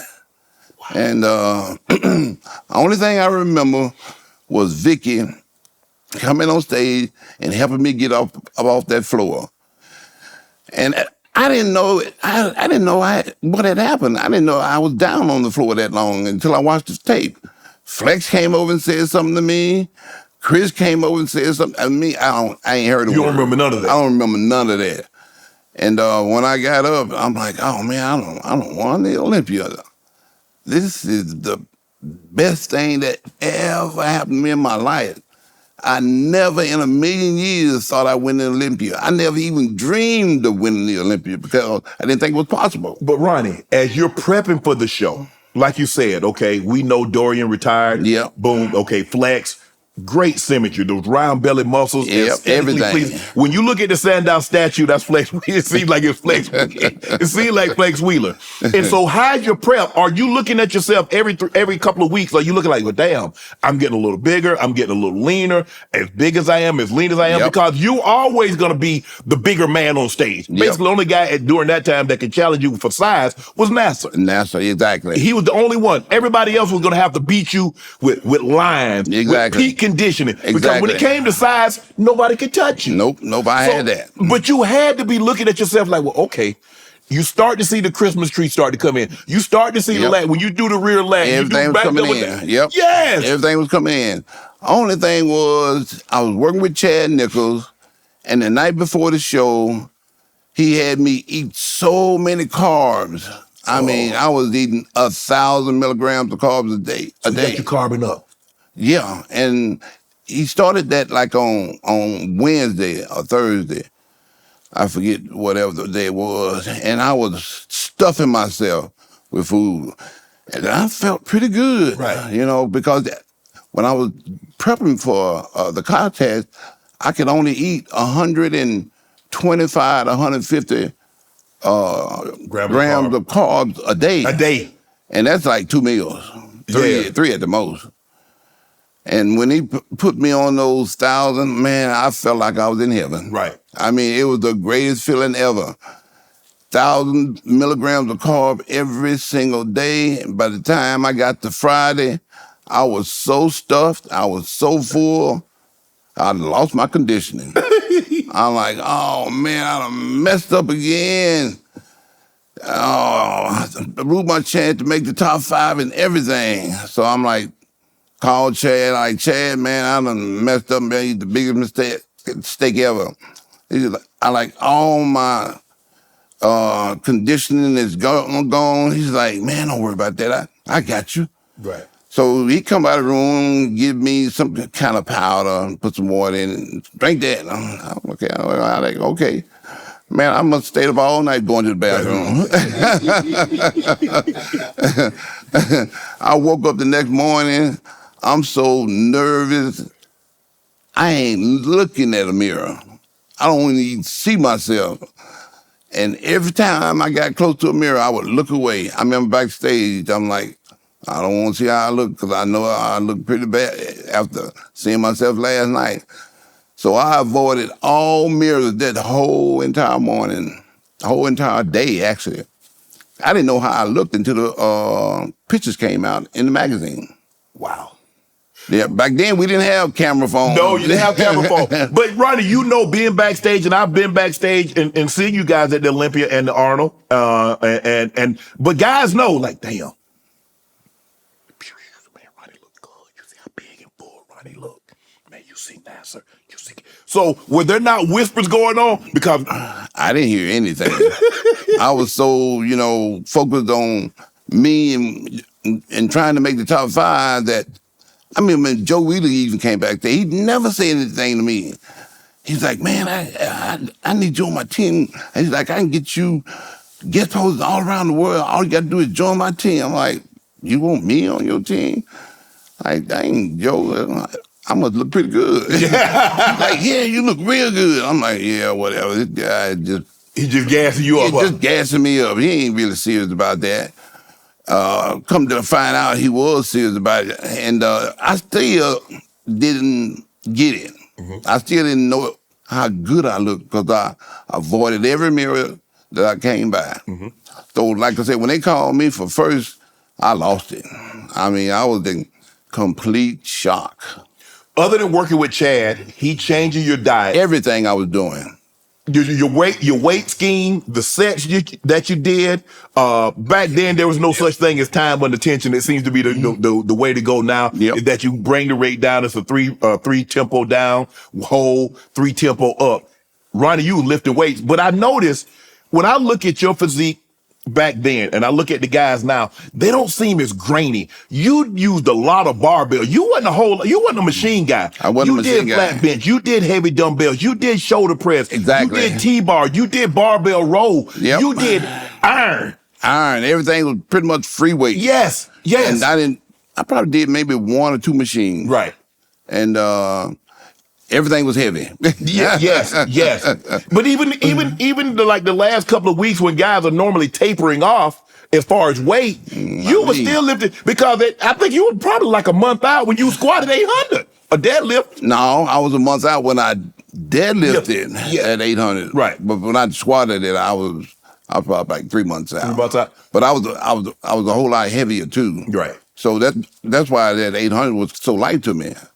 I was full of carbs. I wasn't dieting. Right.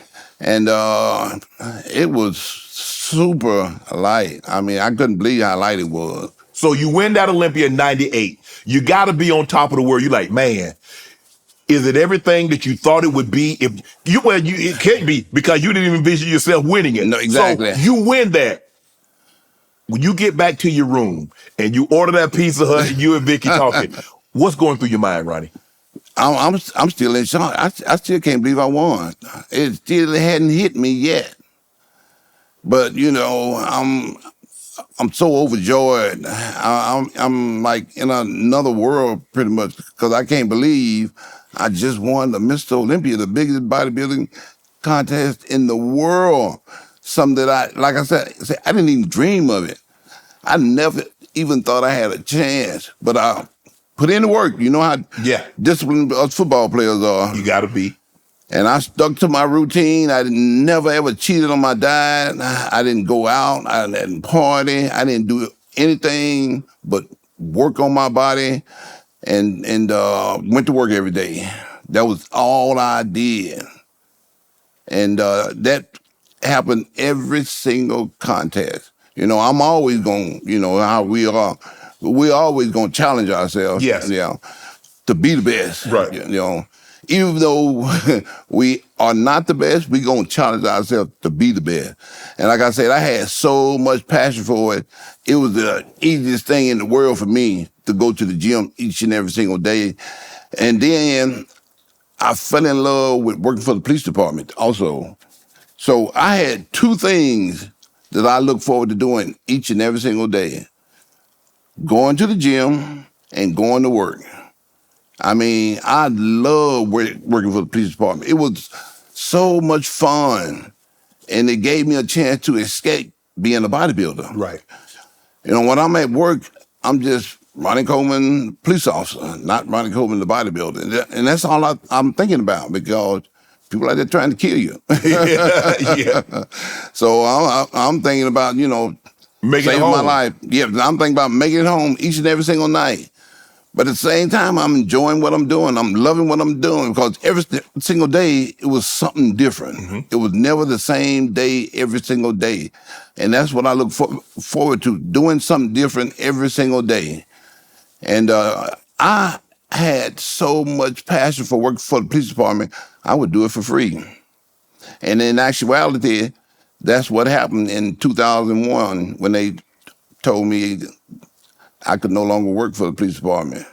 Why you couldn't work for them? Because I was taking off too much. I would take off for like 3 months for the Olympia. Every show I would do, I would take about almost maybe 2 months to a month sometimes. But the regular show, there wasn't that much time. But Ronnie, you weren't really doing but one show. I can only recall you doing maybe a handful of times. You did 2 shows of the season. You did the Arnold in 01, and you did the O in 01. But for the most part, you didn't do but one show. One show every year, but that one show was the most important thing. For sure. In the world to me. And I also did the European tour after. Yeah, you did the tour, yeah. Every single year. So Mr. Olympia and then the tour. And on the tour, we had like sometimes 7 shows. Right.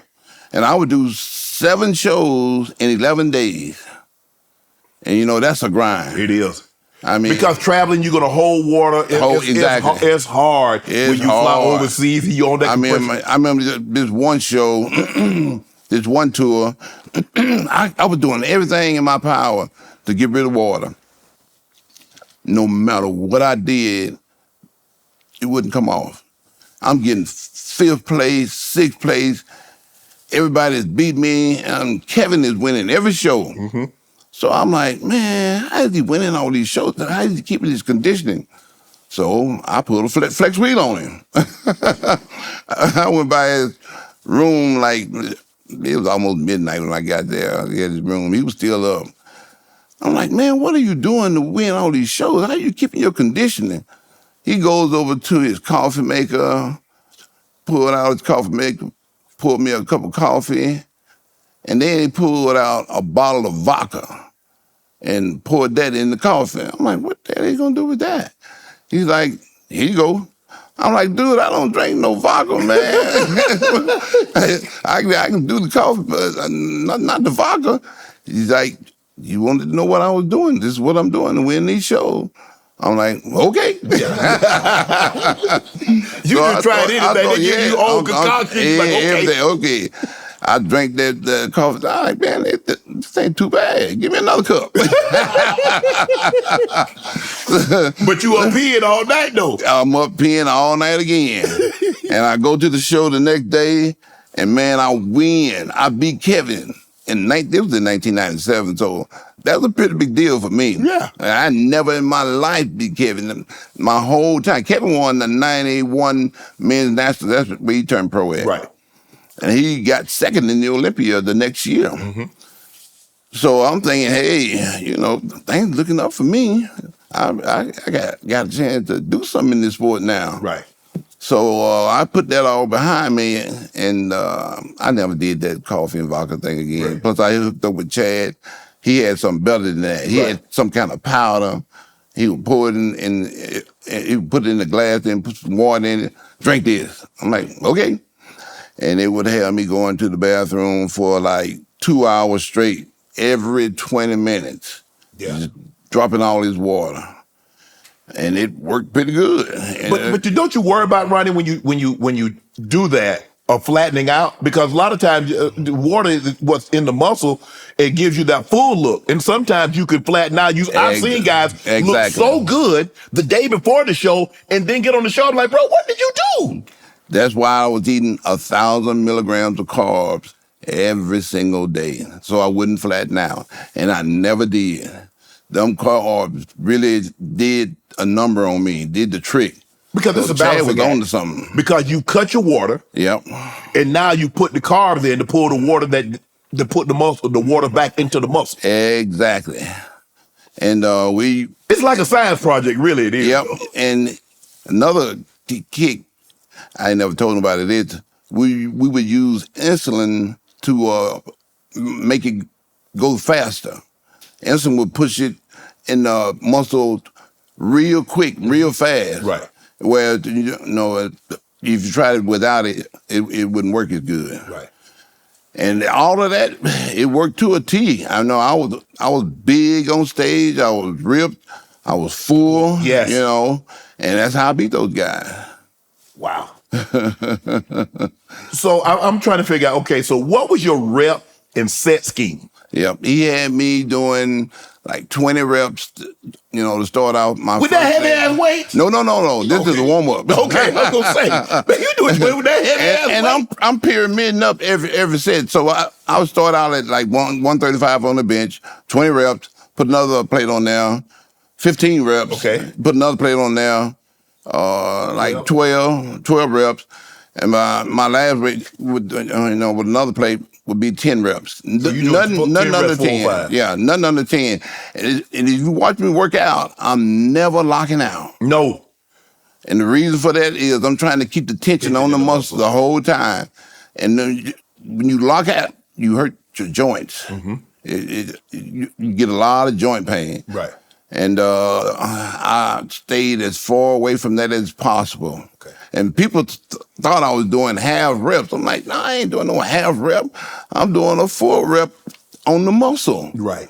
I ain't using my joints at all. And I never had any joint problems. Even to this day, I'm still doing 20 reps with everything. How difficult was it for you? Because Ronnie, some of the time, I mean, when I saw you in 01, and we're going to talk about this, I believe 01 was the best I've ever seen any bodybuilder, and I've been to a lot of shows. Everybody said that. You was 257, and I remember 47. How much, 247? Mm-hmm. And I'm looking at you, I'm like, I don't believe any bodybuilder, even at their peak, could beat Ronnie today. I'm talking about Lee, I'm talking about Dorian, I'm talking about Samir. Yep. I'm talking about, no, at that point in time, Ronnie. Everybody said that. Everybody said that. Did you know when you went into when obviously you looking at yourself? Yeah. Oh, yeah. So, but you knew that you like, it's over. Y'all ain't got no chance. Yeah, y'all ain't got no chance. I was so ripped. My buddy said I was skiing the skull. You was. Yeah, you was. I mean, you can see the onion skin. In my on my brain, you could see how hard I was. You know, you could practically see my skull. I was so hard. That's why he called it skin the skull. Have you ever been able? Because as you started moving up, and I think 03 is you stepped on the stage around about 290, 295? 285. 285. The heaviest I've ever been in my life. Now, you were, I mean, we're never going to see a man that size, that condition again. Never. But I still believe 2001 was the best condition you've ever been. Everybody says that, but I always go back to 98. I look at those 98 pictures, and that was me coming out with a brand new car. I looked that good. Right. And, you know, once you get a new car, it's kind of hard to keep it new. Right. So I call, you know, me kind of like sharpening it up every show, you know, and I'm getting a little bigger every show. But I'm keeping my conditioning down. Right. And in 2001, I took it to another level by staying on a diet after the Olympia and coming in that much harder. Yes. That's probably one. That's the hardest I've ever been, you know, like you said. Mm-hmm. And everybody said that conditioning is the best ever. Nobody. And look, that's not a slight on any bodybuilder, nope. Past or present. Nope, exactly. And I followed this sport for 40 years. Nobody at their best could beat you that day. And I totally agree with you.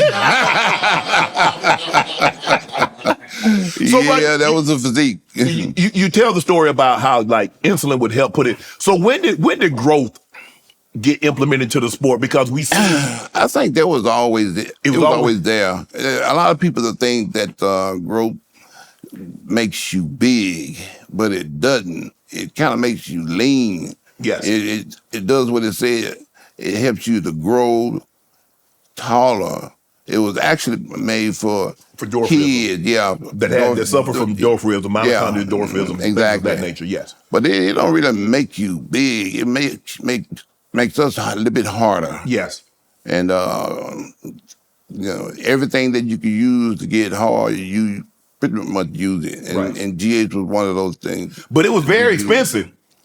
Very expensive. And a whole lot of people could afford it back then. No, especially when you're getting it from the pharmacy and you ain't got no insurance. You can't use insurance. They don't even allow you use insurance on that. But you gotta do what you gotta do. Right. You know. And you have to find ways to try to make do what you have to make do. Exactly. A lot of people lose the show probably the last week. It's the hardest week of all. Because now it's really a mind. Because I still got to train, do a little cardio. I gotta lift, and I'm hungry, Ronnie. I ain't gonna lie, Ronnie. I'm hungry. I'm hungry the whole time, every single day. I can't wait till mealtime. As a matter of fact, Shannon, I was so tired in the gym, I couldn't even lift my weights and put them on the bar. I had to hire somebody to load my bar so I can lift it. And you watch my video, you'll see my best friend in the world, Lil Lee, loading up the weights, handing me the dumbbells, everything. Right. Because I was so tired and exhausted from eating 125 grams of carbs every day. Right. So like I said, I had carbs with 2 meals. And you eat I 6 burned that up, you know, I'm eating 6. I burned that up on the treadmill. Yes. So by the time I got to the gym, I'm going off of heart, determination, dedication. You on fumes, Ronnie. Yeah, I'm on fumes. And like I said, I never forget it. The first time I tried to load the weight and lift it, I called hell. By the time I loaded the weight on there, that was a workout. Tired. That was a workout right there. Because I'm loading. You load weight. I'm loading up some weight. That's what's so amazing, Ronnie, is that even the last week, you still lifted. I'm still lifting heavy. I'm still lifting heavy up to that last week. Like a couple days out from the show, I kind of calmed down and do, a lot of lightweight, do a lot of whole bunch of reps. Mm-hmm. But for the most part, I'm balls to the wall, going as heavy as I possibly can. Did you like the food? I mean, do you like the food because my mom was the greatest cook ever. Because she cooked a lot of your meals for you. She cooked all of my meals for me, and it was like the food was so good. It was like I wasn't even on a diet. I'm putting barbecue sauce on it, ketchup, on my fries. People think those were actually French fries. What I did was bought a crinkle cutter, cut them up with that crinkle cutter, sprayed a little Pam on the bottom of the tray, and then I would spray the top to give it that brown look. Right. And put it in the oven, let it cook for about 45 minutes. I even had a timer. So I would time it for 45 minutes, and when they got ready, they were golden brown and crispy. They looked just like French fries. Right. And everybody thought I was eating French fries, but I was just eating cut up potatoes with a crinkle cutter made to look like French fries. And it's kind of a psychological thing too. Right. You got to play tricks with your body. You got to play tricks with your mind. Mind and body. Yeah, exactly. Because some of them days were kind of dark. Yeah, absolutely. So give us a glimpse of the last. Let's just say the show's on a Saturday. Yep. Mm-hmm. You got prejudgment going to be in that morning. Then you got the night show. Yep. Give us probably the last 3 days, because you're probably going to arrive if the show's on Saturday. You're probably going to get there Thursday. No. You got there Wednesday? I got there Tuesday. Okay. Yeah, I'm trying to get there and get acclimated because we're on Central Time here. Right. They're on Pacific Time over there. Mm-hmm. So I'm trying to get there and get acclimated to that time. Right. That time don't change. And it takes a couple days, to get acclimated to that. Finding where you're going to get your food at, what you're going to get. Yeah, I take all my food with me. Okay, you took all your food? I took all my food with me. My mom would cook it, and I would put it in this cooler. I had a plastic cooler, but it kept the food real nice and warm, kept what I needed cold.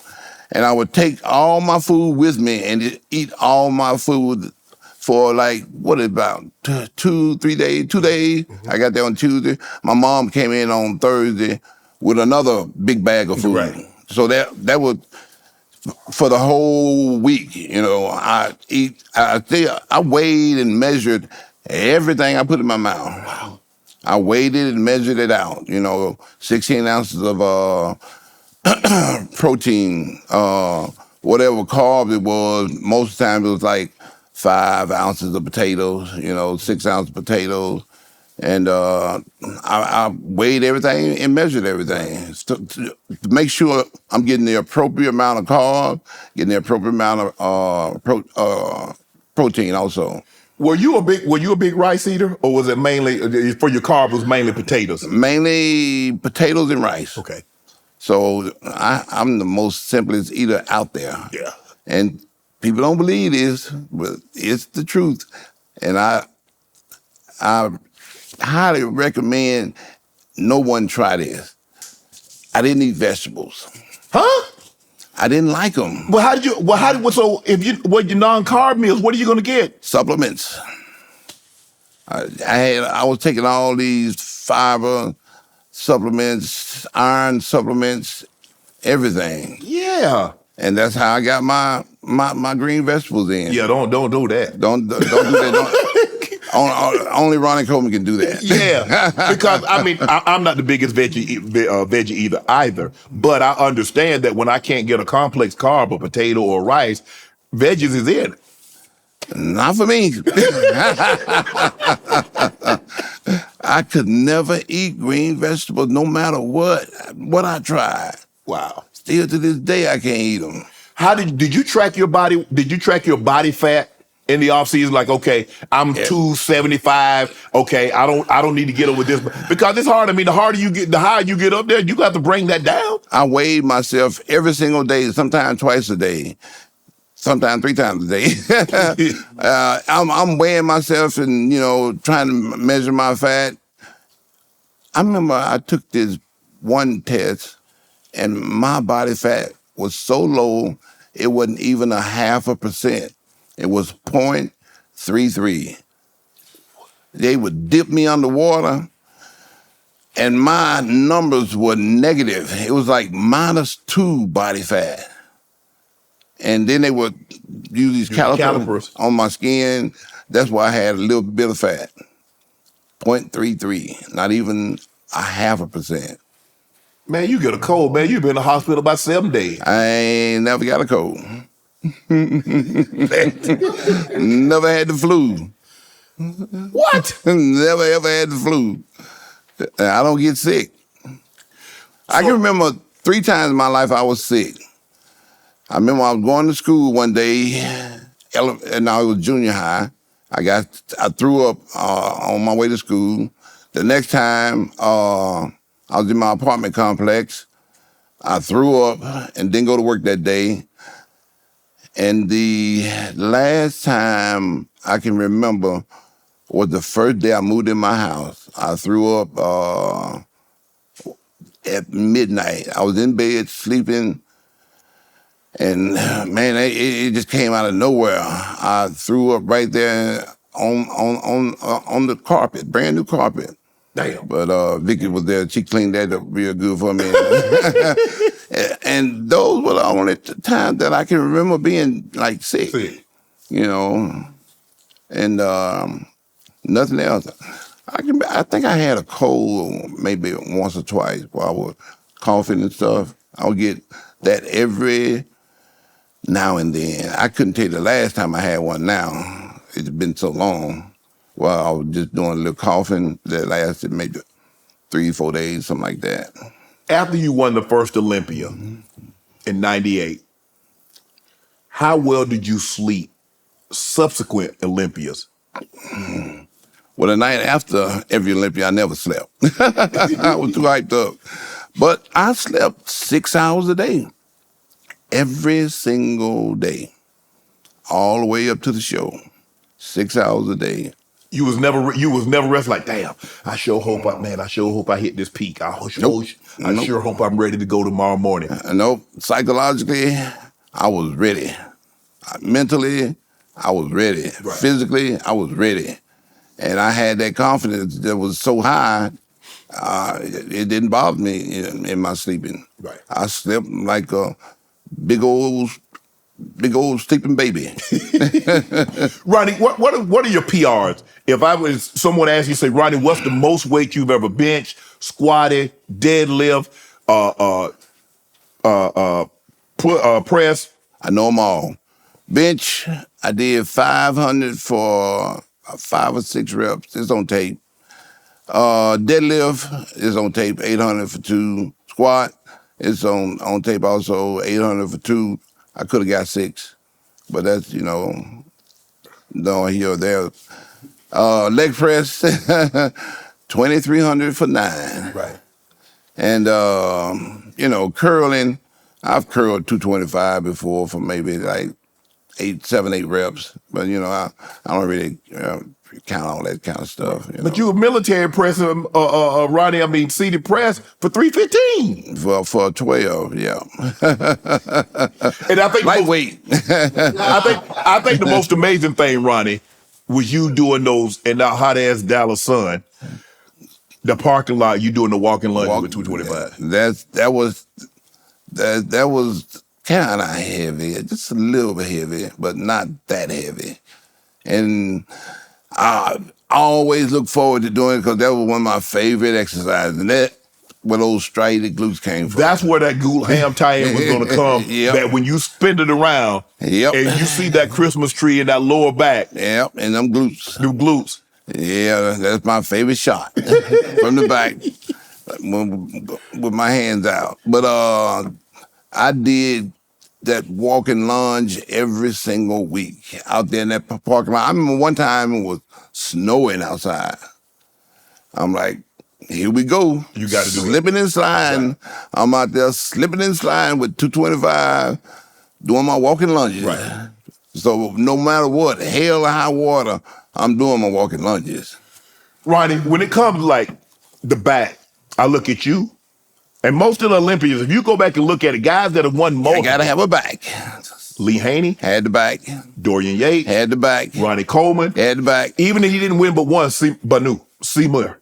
Yeah, he had a good back. Joel Stubbs, he didn't win, but he had a great back. He had a great back. You look at Phil, back. Good back, yeah. Kai Green didn't win one, back. Back, yeah. If I were to say everybody at their absolute best, and I put y'all up on the stage, who winning best? Who winning back? Who winning back double by?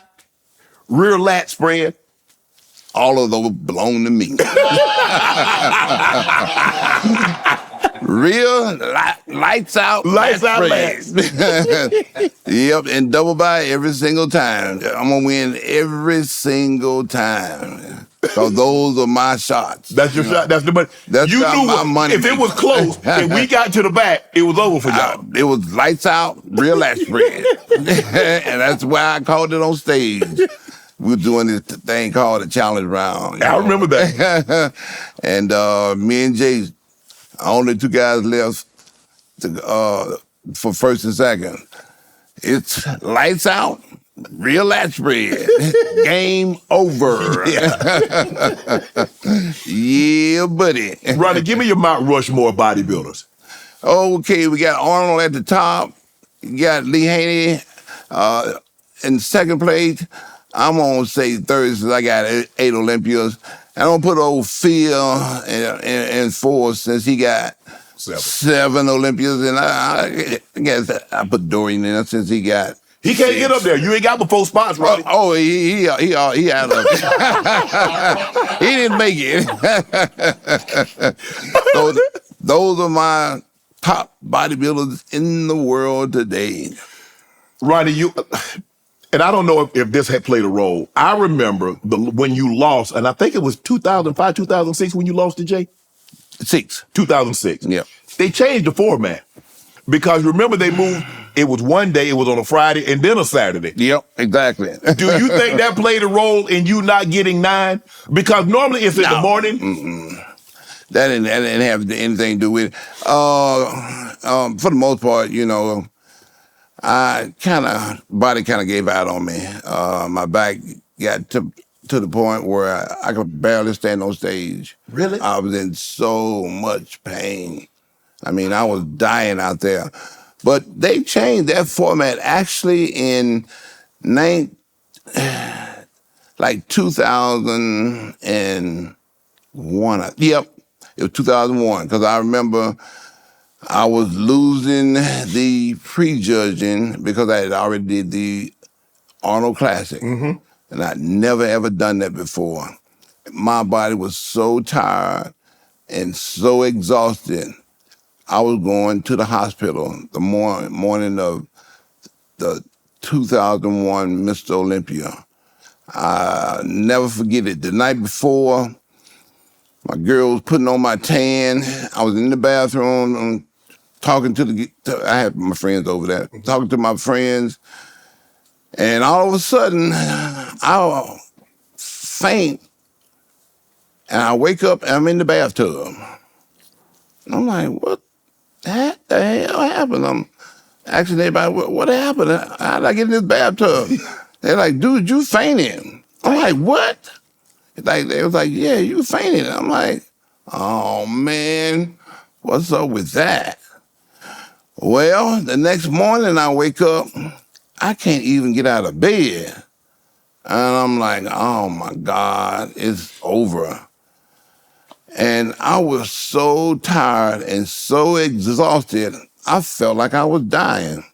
I mean, I don't really know how it feels when a person is dying, but the way I felt, it felt like it was over.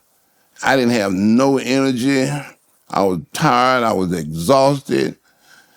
I couldn't get out of bed because my leg was so heavy. And I called Chad, and I like, Chad, I'm going to the hospital. I was like, forget this Olympia stuff, you know. I ain't trying to die for no show. Right. You know, I don't need it that bad. And Chad said, man, no, you don't work too hard for that. You don't put too much into this. And I'm like, man, but he's like, just grab some water and drink until you feel better. Well, I grabbed a gallon of water and I drank the whole thing. Ah, man, come on, man. You gonna spill over now? Exactly. That's exactly what happened. I got to that stage and I was watered down. And they like, man, you losing the show check. And you say, they got you in second place. I'm like, what? She's like, yeah. He's like, we got to go to the room. We got to pull all this water off of you. So that's what we did. We went to the room. Chad hit me with that powder. Right. And I started peeing for about at least 2 hours. Right. Every 20 minutes I was going to the bathroom. And I peed so much water off me that I was back to my old self again. So at the night show, the old Ronnie came back and won that show.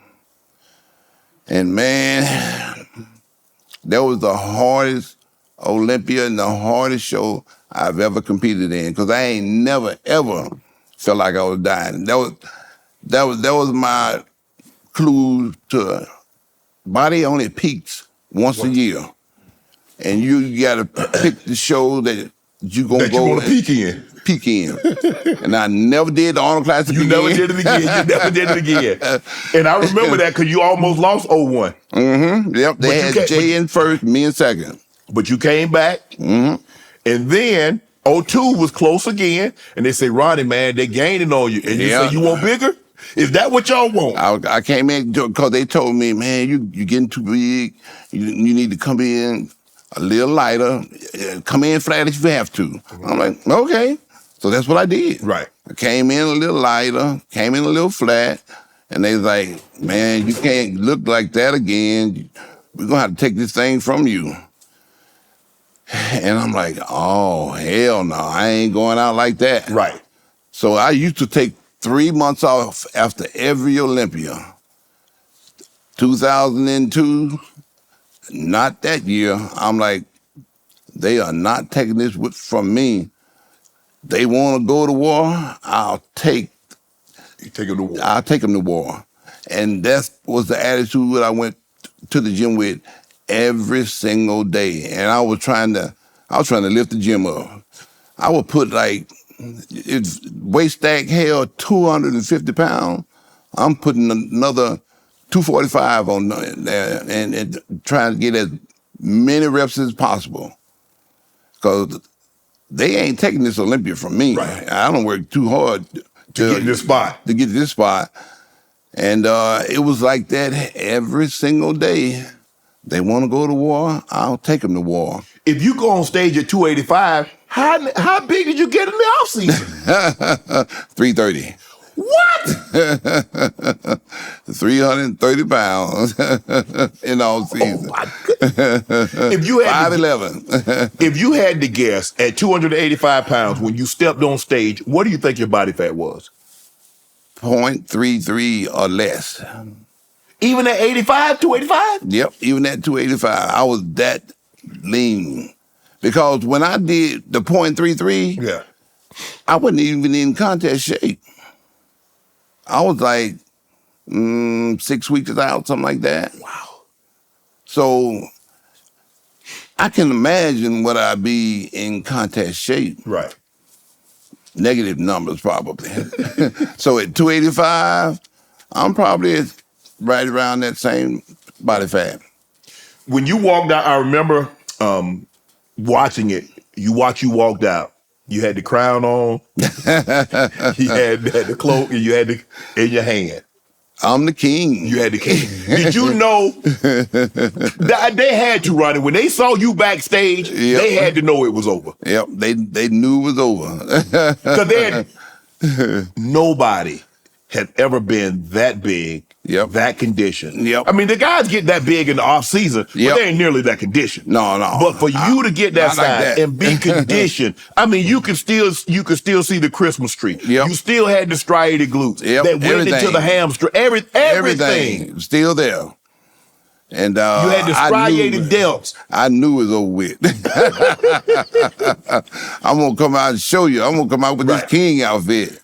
But did you know that probably there was not a chance that you were going to ever be able to get that way, look like that again? Anything is possible. That's what I always say. Anything is possible. And after that, I did, come in at 295 in I think it was 2004, I think I was 295 on stage. Of course, I wasn't as ripped, right? At 295, but I was still pretty big and pretty hard. I still had striated glutes. Right. I still had all of my striations, just not as crispy. Not as crisp, yeah. Yeah, but, still won. Right, yeah, you won. Bottom line is I still won, right. When did you know it was over? When did you know, like, this is it. This is my last Olympia. I got nothing else to give to this sport. I've given everything I possibly can to this sport, and it's over. 2007, I was standing on stage, and they was going through comparison. And, man, I was really struggling to stand on stage. I'm like, oh, yeah, this is it. I ain't doing no more after this. Because just to stand on stage, I was in a lot of pain, excruciating pain. And it would start in my feet and go all the way up to my hips.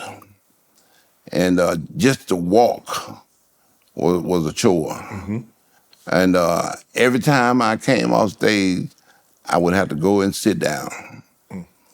Because I couldn't stand no longer. And I knew right then on stage, it's over. Bob handed me the mic and I completely fell apart, trying to tell everybody this was it and, my time has come, It was very heartbreaking. You know how it is. Mm-hmm. You have to retire from the sport that you love so much. You got so much passion for. Like I say, I'd do it for free, if I had to. And I did it for free as an amateur. Yeah. But, the mind is willing, but the body just isn't able to. The body can't keep up with it. They said, nobody has defeated Father Time, and nobody ever will. Did you said you hurt your back in high school, you hurt your neck in high school. Yeah. But did you think it, from 2017, you had like 12, 13 surgeries. Your back had everything fused. I think you got maybe one of your own vertebrae in your back, your hips. Yep. Did you think it was going to get this bad, Ronnie? Never in a million years did I think it would get this bad. I've had 13 surgeries, like you said. I've had 8 back surgeries, 3 neck, 2 hip, and I'm still hanging there. Yeah. I'm still working out 6 days a week, and I still got that passion. I read where you said, internally, everything's fine. I feel internally, all my organs are functioning properly. My kidneys are doing, my liver's doing what it's supposed to do. Everything's going good. My heart, everything. Everything. It's just at my back and my hips, my knees. Balance is pretty much gone for the most part. Do you look back and like, man, you don't think squatting up, Ronnie, think about how much weight. That's a lot of weight. Over the course of your career that you've lifted. 47 years. Yes. Is what I got. You done lifted millions of pounds. Not thousands, millions of pounds. Millions of pounds. And, that takes a toll on the body. Yes. Eventually, it's going to catch up with you. And that's what happened to me in 2007. All that banging and heavy lifting finally caught up with me, and it was time to go. Do you ever look back You're home with your beautiful family, sitting in bed like, damn, was it all worth it? Never. To this day, I said if I had to do over again, the only thing I would do is squat that 800. Man, Well, that 800 still bothers That you. 800 still bothering me after all this time. I'm like, man, I blew it. I blew my opportunity to squat 800 for 6 reps. You remember that? I remember like it was yesterday. I remember putting it up. I'm like, why did I put this up? I had at least 4 more reps in me. If you go back and listen to the tape, you'll hear me say, oh man, that was light. I should have did more reps. Did you think about, because I remember the same thing, I thought the same thing. I remember I was working out in Rose Gym, and I went up to the 170-pound dumbbells, and other than you, I'm the only one that's ever moved those. Yeah. So I did 5 reps with it, and I was like, Rose said, dog, you can do the 180s. Only Ronnie Coleman has ever done those 180s, and I remember saying to myself, dog, I get them next week. Because I had already did the 140, the 150, 160, 170. I say, I'm a little tired. I said, I'll get it next week. Next week never came. Yep. And that's my only regret of the weight room is that I didn't at least attempt the 180 because you were the only one that's ever moved them. Yep. That wasn't nothing for me back in the day. That was lightweight. Because you was moving them like they were hundreds. Yeah, man, I did 200 for 12 reps, you know. Right. So 180 ain't nothing. How did winning the Olympia, how did that change Ronnie Coleman's life? Man, I was a lot more richer. I was broke for 34 years of my life. My first Olympia, I finally made some money. You got some money. Finally made some money. I finally came up in the world. So Right. it was the greatest feeling ever to finally make some money where I didn't have to, worry about my next meal or worry about house note, car note, and all of that stuff. So it was the greatest feeling ever to this day. I mean, there can't nothing top that. Like I said, winning that first Olympia, it was the greatest feeling ever. It was so good and so great. I can't even describe how good it was, how wonderful it was to finally win something that I truly enjoyed doing. I had the most passion in the world for doing. It's hard to put in words. It's just that enjoyable. It's hard to put in words because, like I said, I never even dreamed about winning the Olympics because I never thought it was possible. Right. I got into bodybuilding for a free membership to the gym. Right. And never even considered winning the Olympia. All I was thinking about, hey, I get a chance to work out for free. And I'm gonna make the best. I'm gonna do my best, when I get up there on stage, because, that's how athletes, us athletes think. We got to be our best at everything we do. And we got to challenge ourselves to be even better. And that's what I was doing every time I went to the gym. When it comes to fame in bodybuilding, I mean, really only is Arnold and then you. Yeah. I mean, when you go, even these new bodybuilders, it's you. I mean, I see the crowds. I mean, I remember when the expos and when you came and it's like the Red Sea party because everybody wanted to see you. Yep. Everybody just wanted to say, I saw him. I touched his arm. He's bigger. He's bigger than you think. Exactly. That's what I hear all the time. And social media has taken my career to another level. I'm more busier now than I've ever been in my whole entire life. This year is the busiest year ever that I've had in my career because I've been on the road at least every single weekend, just about. Every single week. I've been gone for weeks at a time, sometimes 2 weeks at a time. And it's been going on since January. And this is the only time I've had off in a long time. I got 2 weeks to be at home, and I'm hitting the road again. What if that had social media back when you was doing what you was doing, Ronnie? Man, I'd be the king of the world.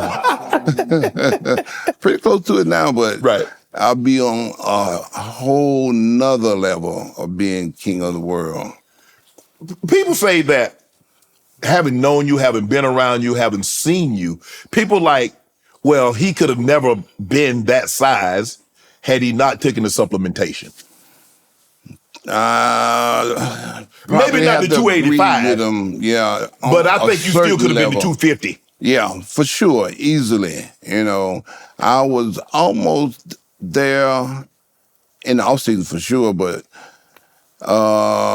it contributed somewhat to it. You know, me getting just a little bit harder and being a little bit bigger on stage for sure. But if you on stage with guys that are doing things that they're doing, you can't compete with them. You just trying to level the playing doing the field. same thing. Yeah, and what I was doing, like you just said, I'm just trying to level the the field, and that's the way I looked at it for the most part. Right. Had it not been that way, I would have never, did what those guys were doing. Right. When you finally got beaten, because like you said, Lee retired, nobody ever defeated him. No. Dorian lost to Lee before Lee retired. Yeah, exactly. And so I'm sure you wanted to get the 9, go away and be done with it. Yep. And it didn't happen. Were you disappointed? Highly disappointed. Still disappointed to this day. You think you won? I know I won, but they say change is good, and change is gonna come about sometime or another, and that was the time. You should have told him this was gonna be your last year, but he felt sorry. I don't think it would have made no difference. I don't think it would have made no difference. They already had it in their mind, and it was made up. As soon as we walked out there on stage, they had already decided change is going to happen this year. Did you ever train with any your competitors? Yep. Me and Jay trained together all the time. At least when we would go to gym show, right. We would train together. And Steve's show, right. So we trained together on the road. Flex, not so much. Flex. Once you beat Flex, he didn't want to train with you. No, he didn't want to train with me. But he gave you all the tools. He should have kept some of that to himself. Flex came to Metroflex and tried to work out. No, Ronnie, you work out too hard. You lift too much weight. He did one set. Right, you lift too heavy. It was done. He did one set, it was done. He's like, man, it's too hot in here. And you lifting too much weight. I know what I'm getting myself into, and I ain't about to do it. And he was done. And for the most part, Jay was the only one who would try to work out with me and keep up with me. But, I was killing him too. He couldn't hang in there either. Once I put them 5 plates on that squat, he was done. He was out. Ronnie, look, 13 surgeries since 2017. Hip replacement, back, shoulder, neck. So 1996, you suffered a herniated disc. Yep. Waiting to address that. Yep. So now, Red, you almost paralyzed due to artificial support. You got 14 screws, 2 cages, 2 rods. In 2018, you had intestines pull the inserted screws out of your back. Had to go back in there. In 2019, had to fix 4 broken screws in your back. Yep. 1 year, I had 3 surgeries from broken screws. They said I weighed too much. I was too muscular for those screws. I found a doctor that had some better screws on my last surgery over in Fort Worth. I was going to this doctor in Dallas, and those screws just wasn't working for me. Wasn't made for a man your size. It wasn't made for a man my size. And I found out the hard way. I can remember like it was yesterday. I went into surgery, I went in the recovery room. I came out of recovery and went straight to my room. And about an hour later, the nurse came in. She's like, I need to check your bandages. She said, I need you to turn over. And I turned and pow. Huh? I'm like, Susan, did you hear that? She's like, yeah, I heard that. I'm like, what was that? I'm like, I don't know. And I turned back over again. Pow! I'm like, did you hear that? She's like, yeah, I heard that again. And I didn't think nothing of it till I went to the doctor 3 days later for a follow-up. He was like, man, those screws done broke again. We got have you do another surgery. What? I'm like, that's what that was when that nurse had me to turn over. That was those screws breaking right out of surgery. That's malpractice. Well, we tried to sue, and they was like, well, we can't take this case. They gonna side with the doctor. They gonna say something like you've been working out and all this kind of stuff. Wow. So that's we what they had had to tell to me. drop I sure would have went on up in there. That's what they had to tell me that. Yeah, well, the lawyers like, I done tried every lawyer here in Dallas, and nobody would take the case. Wow. I mean, she tried everything in her power to pursue it, and called the doctor up, and he was like, sorry, ain't nothing we can do, but if you sue, we gonna take you to court, and you're gonna lose. And she decided the best thing to do was to drop it, because we didn't want to go in there and spend all this money and to lose. Right. So that's what we did. We just dropped it and so forget it, When the doctors told you, say, Ronnie, you're not going to be able to walk like you once could. You can take a few steps here or there, but you're going to be relegated to your scooter.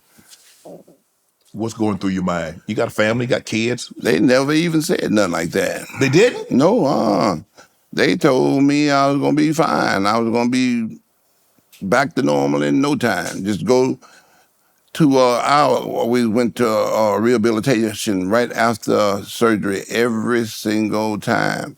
I would go to the hospital.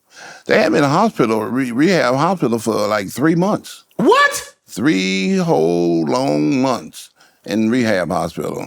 And man, it was the hardest thing ever. But I came out of there still in a wheelchair. It finally got to the point where I went to crutches. And I went also to therapy here locally for another 2 months. And it got to the point where I was almost able to walk without the crutches.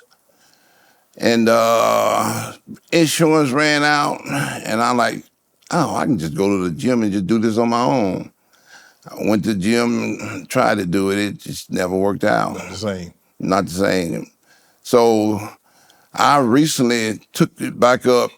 I'm like, I'm gonna give it one more shot, because I'm tired of sitting in this wheelchair. I wanna walk without, crutches and get my balance back. Right.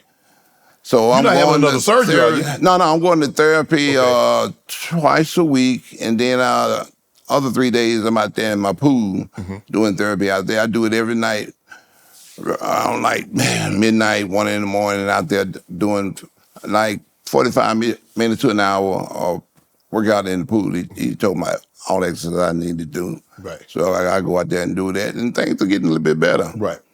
So I'm gonna give myself about another 1.5 years at least to get back on my feet. I'm doing stem cell. Right. And that has helped tremendously. That took away pretty much all the pain I was going through. Really? Yeah, that helped out a whole lot. So I've been doing that at least 3 times, 4 times a year. I try to go like every 3 to 5 months and have those. You going overseas though to get that done? I'm going to Mexico. Okay. They won't do it here. They want you to take those pain medications. So, right. You know, I go over there and it's working out real good. You know, like I said, it's pretty much eliminated all my pain and it's helping me to get back to walking again. So I say within the next year and a half, I'm gonna be back to walking without crutches. You getting the stem cells in your back or your hips, your knees? Where are you getting the stem cell? It's actually an IV that they just put in your arm. Okay. And it goes out throughout the whole entire body for the most part. Wow. So who turned you on the stem cell? I got an email from a guy long time ago. It was probably about almost 3 years ago. Told me about the stem cell guy over in Mexico. Mm-hmm. And, you know, I went over there and it worked out pretty good. You know, like I said, I was in a lot of pain when I first went, and then after one injection, the pain subsided a whole lot. Wow. And the more I go, the less painful it is for me now. So I just had, my last one was probably back in, I think, right before June, mm-hmm. But June, yeah, somewhere in there. I've been on the road so much and did so many trips, I kind of forget. But I think the last one was in June. And the guy said, man, you ought to come back this time in like 3 months so, you know, we can get ahead of this thing. So I'm like, okay, I'll see what I can do. So I'm getting ready to go back one more time, probably in November, because I think things start slowing down for me. Right. So I'm gonna try to go in November and have another one. Like I say, every time I go, I get just a little bit better. Right. So I think about another year, maybe a year and a half after going to all this therapy and doing all this therapy in the pool, I should be back to walking without crutches. That's my goal. Ronnie, you still go to the gym 6 days a week. 6 days a week. Is that your mental therapy? That's my mental therapy and my physical therapy. That's something that I'm gonna have to do the rest of my life. Right. Because it works out real good for me. Why you never became a trainer, Ronnie? I don't think anybody could keep up with what I'm gonna put them through. What, Ronnie, they not you. Yeah, I know. So I'm just gonna be wasting my time in there. Right. So I'm like, I don't want to do nothing that I don't have a lot of passion for. So training is not my thing. I've had all kind of people. Dion called me, have me to train. I'm like, no, I don't train people too. I have to find somebody, but that's just not my thing, right. You know. Prime, he wanted you to train him or he wanted you to train somebody in his family? He wanted me to train him and his wife. Okay. And I'm like, no, dude, that ain't my thing. I'm not into training people. This was like 10, 15 years. This is a long time ago. Right. But I told him too, I just don't train people. I ain't have patience. And you know, I don't have time for anything that I really don't have a lot of passion for. So I'm into things that I have passion for. Like I started my own company back in 2011. I have this Ronnie Coleman series. You see some of my products in it. Mm-hmm.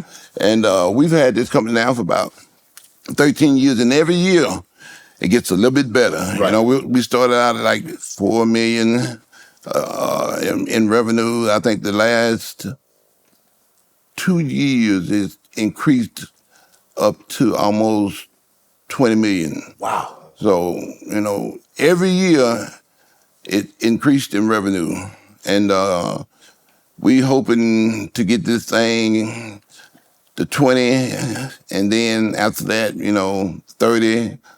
After that, you gonna sell or you want to keep it? I'm gonna keep it because it's just one of those things that you know, it's a challenge for me. Right. And I look forward to a challenge each and every single day, because I know if I put my mind to something, I can do anything I want. I learned that from winning 8 Mr. Olympias in a row. Absolutely. It's all about hard work, dedication, passion and motivation. And I have all that for what I'm doing now. Making the sacrifices I have to make, you know, being on the road for 3 weeks at a time. I remember one time we did this tour in China for 3 weeks. It was the hardest thing I've ever done in my life. Trying to eat that nasty Chinese food. The whole 3 weeks I was there, I never had a good meal. You don't like Chinese food? I hate Chinese food. They got rice, chicken, and rice. Their chicken is not like our chicken. I remember one time I went to a restaurant and I ordered chicken and rice. And I'm like, man, this is dry. It's not that good. And I'm eating and I look and I see a set of eyes looking right back at me. I'm like, what the hell going on here? Man, they put the whole chicken in there. I digged a little bit further, some legs. They had the chicken feet in there? They had the chicken feet in there. Oh, no. They had the whole chicken in there. And like I said, I looked at and some eyes looking right back at me. But you know, we grew up in the country, so chicken feet, we used to, I don't know if you ate them, but I ate chicken feet where I grew up at. You ain't eat no chicken feet? We didn't eat no chicken feet. No. We ate the drumstick. That's about as far as it went, you know. We didn't do the feet. How many times a day do you get, when you go somewhere, or do people ask you for workout tips? Just about everywhere I go. And I'll tell them, you know, you got to learn from somebody that's very knowledgeable. Right. Because knowledge is power. The more you have, the better off you're going to be. So find somebody that's, you know, that has a record. Has a record where they've taken somebody and made them a champion, taken somebody and made them real good. Right. And just find that person and learn as much as you possibly can from them. Does Chad still train people? Yep. Chad is still training people to this day. Really? Yep. He told me he had 70 clients. What? Mm-hmm. He's kind of behind the scenes 70. now. He don't train the big name guys anymore. He had a few guys up there in the top 5, but for the most part, Chad, he's had a lot of problems lately. He's been in and out of the hospital for certain illnesses. Matter of fact, I think he's in the hospital right now because I talked to him a couple weeks ago and he was telling me he's on the verge of dying. I'm like, what? He's like, yeah, man, I've been catching a lot of hell lately. I don't know what it is, but he's real sick. And like I said, he's in the hospital now, you know, struggling for his life now. And he's doing the best he can, but he's still real sick. You know, it's just one of those things that happens. His wife said she even has cancer, and she's real sick too. So they going through it over there. I don't know what it is, but just one of those things that happens to you in life, you know. Ronnie, you married? You got 8 daughters? Yep. You ain't got no boys? No boys. 8 daughters for my 8 Olympias. Yeah. So what? I mean, that many feet, that many women in the house. Obviously, you're happily married. I mean, yep. So what's a typical day? What's a typical dad day for Ronnie Coleman? Well, sometimes I take the kids to school. What, you got a bus? I try to, yeah. I got an Escalade, just like a bus. But I try to, at least, if I don't take them, I pick them up. So I pick the kids up from school every single day. I don't get up till about 2 o'clock in the afternoon. 2 o'clock? I go to bed at 6 o'clock. What the hell you doing all the other time? Oh, it's just that night life, I got used to it. Right. You know, when I worked for the police department, I went to bed around about 4 o'clock every morning. Okay. And we'll wake up at 7. Okay. Well, now I moved it back to 6. So you go to bed at 6, get up at 2? Yep. I eat a meal, go pick the kids up, take them, get something to eat, come back home, drop them off, and go to the gym. Wow. You know, I do at least hour cardio every day. I do at least hour of weights every day. So, you know, my life hadn't changed too much from where it used to be, except for, you know, taking the kids to school and dropping them off. Right. But for the most part, I'm still doing the same thing I always did. I eat the same food, chicken and rice, and steak and potato. Yeah, that's what I was about to ask you. So how different is Ronnie Coleman's diet now compared to when he was competing? Back then, I ate chicken breast. Right. So now I eat chicken thighs. I like chicken thighs. Yeah. There's something about that flavor, huh? Yeah, buddy. And, you know, I also still go to like IHOP. I go to IHOP now. Right. And eat them. Sometimes I get them endless pancakes? Pancakes, yeah. But sometimes I'll get, you know, chicken and rice there. Huh? Yeah. They got pretty good chicken at IHOP. Yeah, they got pretty good chicken. So I get chicken and rice or chicken and corn or something like that, right. You know, just to change it up a little bit. And I used to eat nothing but filet. Then I went to ribeye. I was about to say you get the bone-in ribeye? Bone-in ribeye. My favorite one. It does have that bone, does have that flavor. Yeah, but bone does have that flavor. But for the most part, you know, bone-in is kind of hard to find here. So most of the time, I just get the regular ribeye without the bone.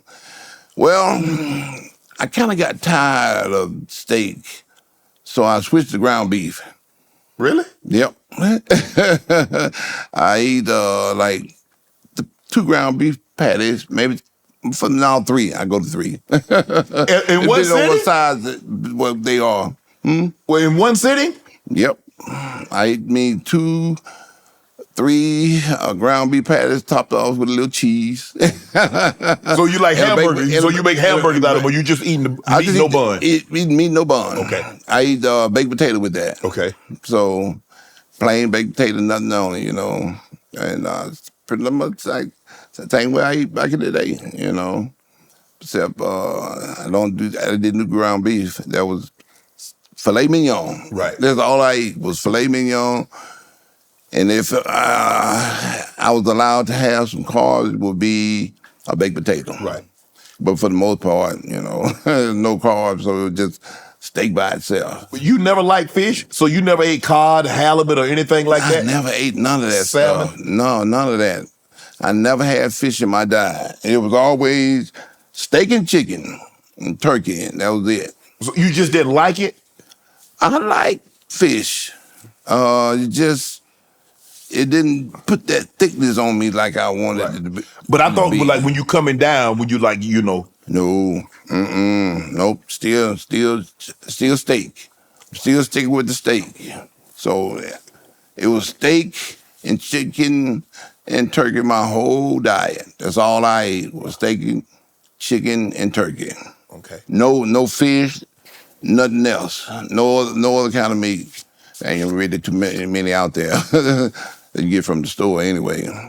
Guys, I just had a conversation and a workout with Ronnie Coleman. Ronnie, I really appreciate the workout. Appreciate the sit down. We know they're going to love it. Oh, yeah. Congrats on everything you've done. Yeah, buddy, really appreciate that. Ronnie Coleman. All my life, been grinding all my life. Sacrifice, hustle paid the price. Want a slice, got to roll the dice. That's why all my life, I've been grinding all my life. Look, all my life, been grinding all my life. Sacrifice, hustle paid the price. Want a slice, got to roll the dice. That's why all my life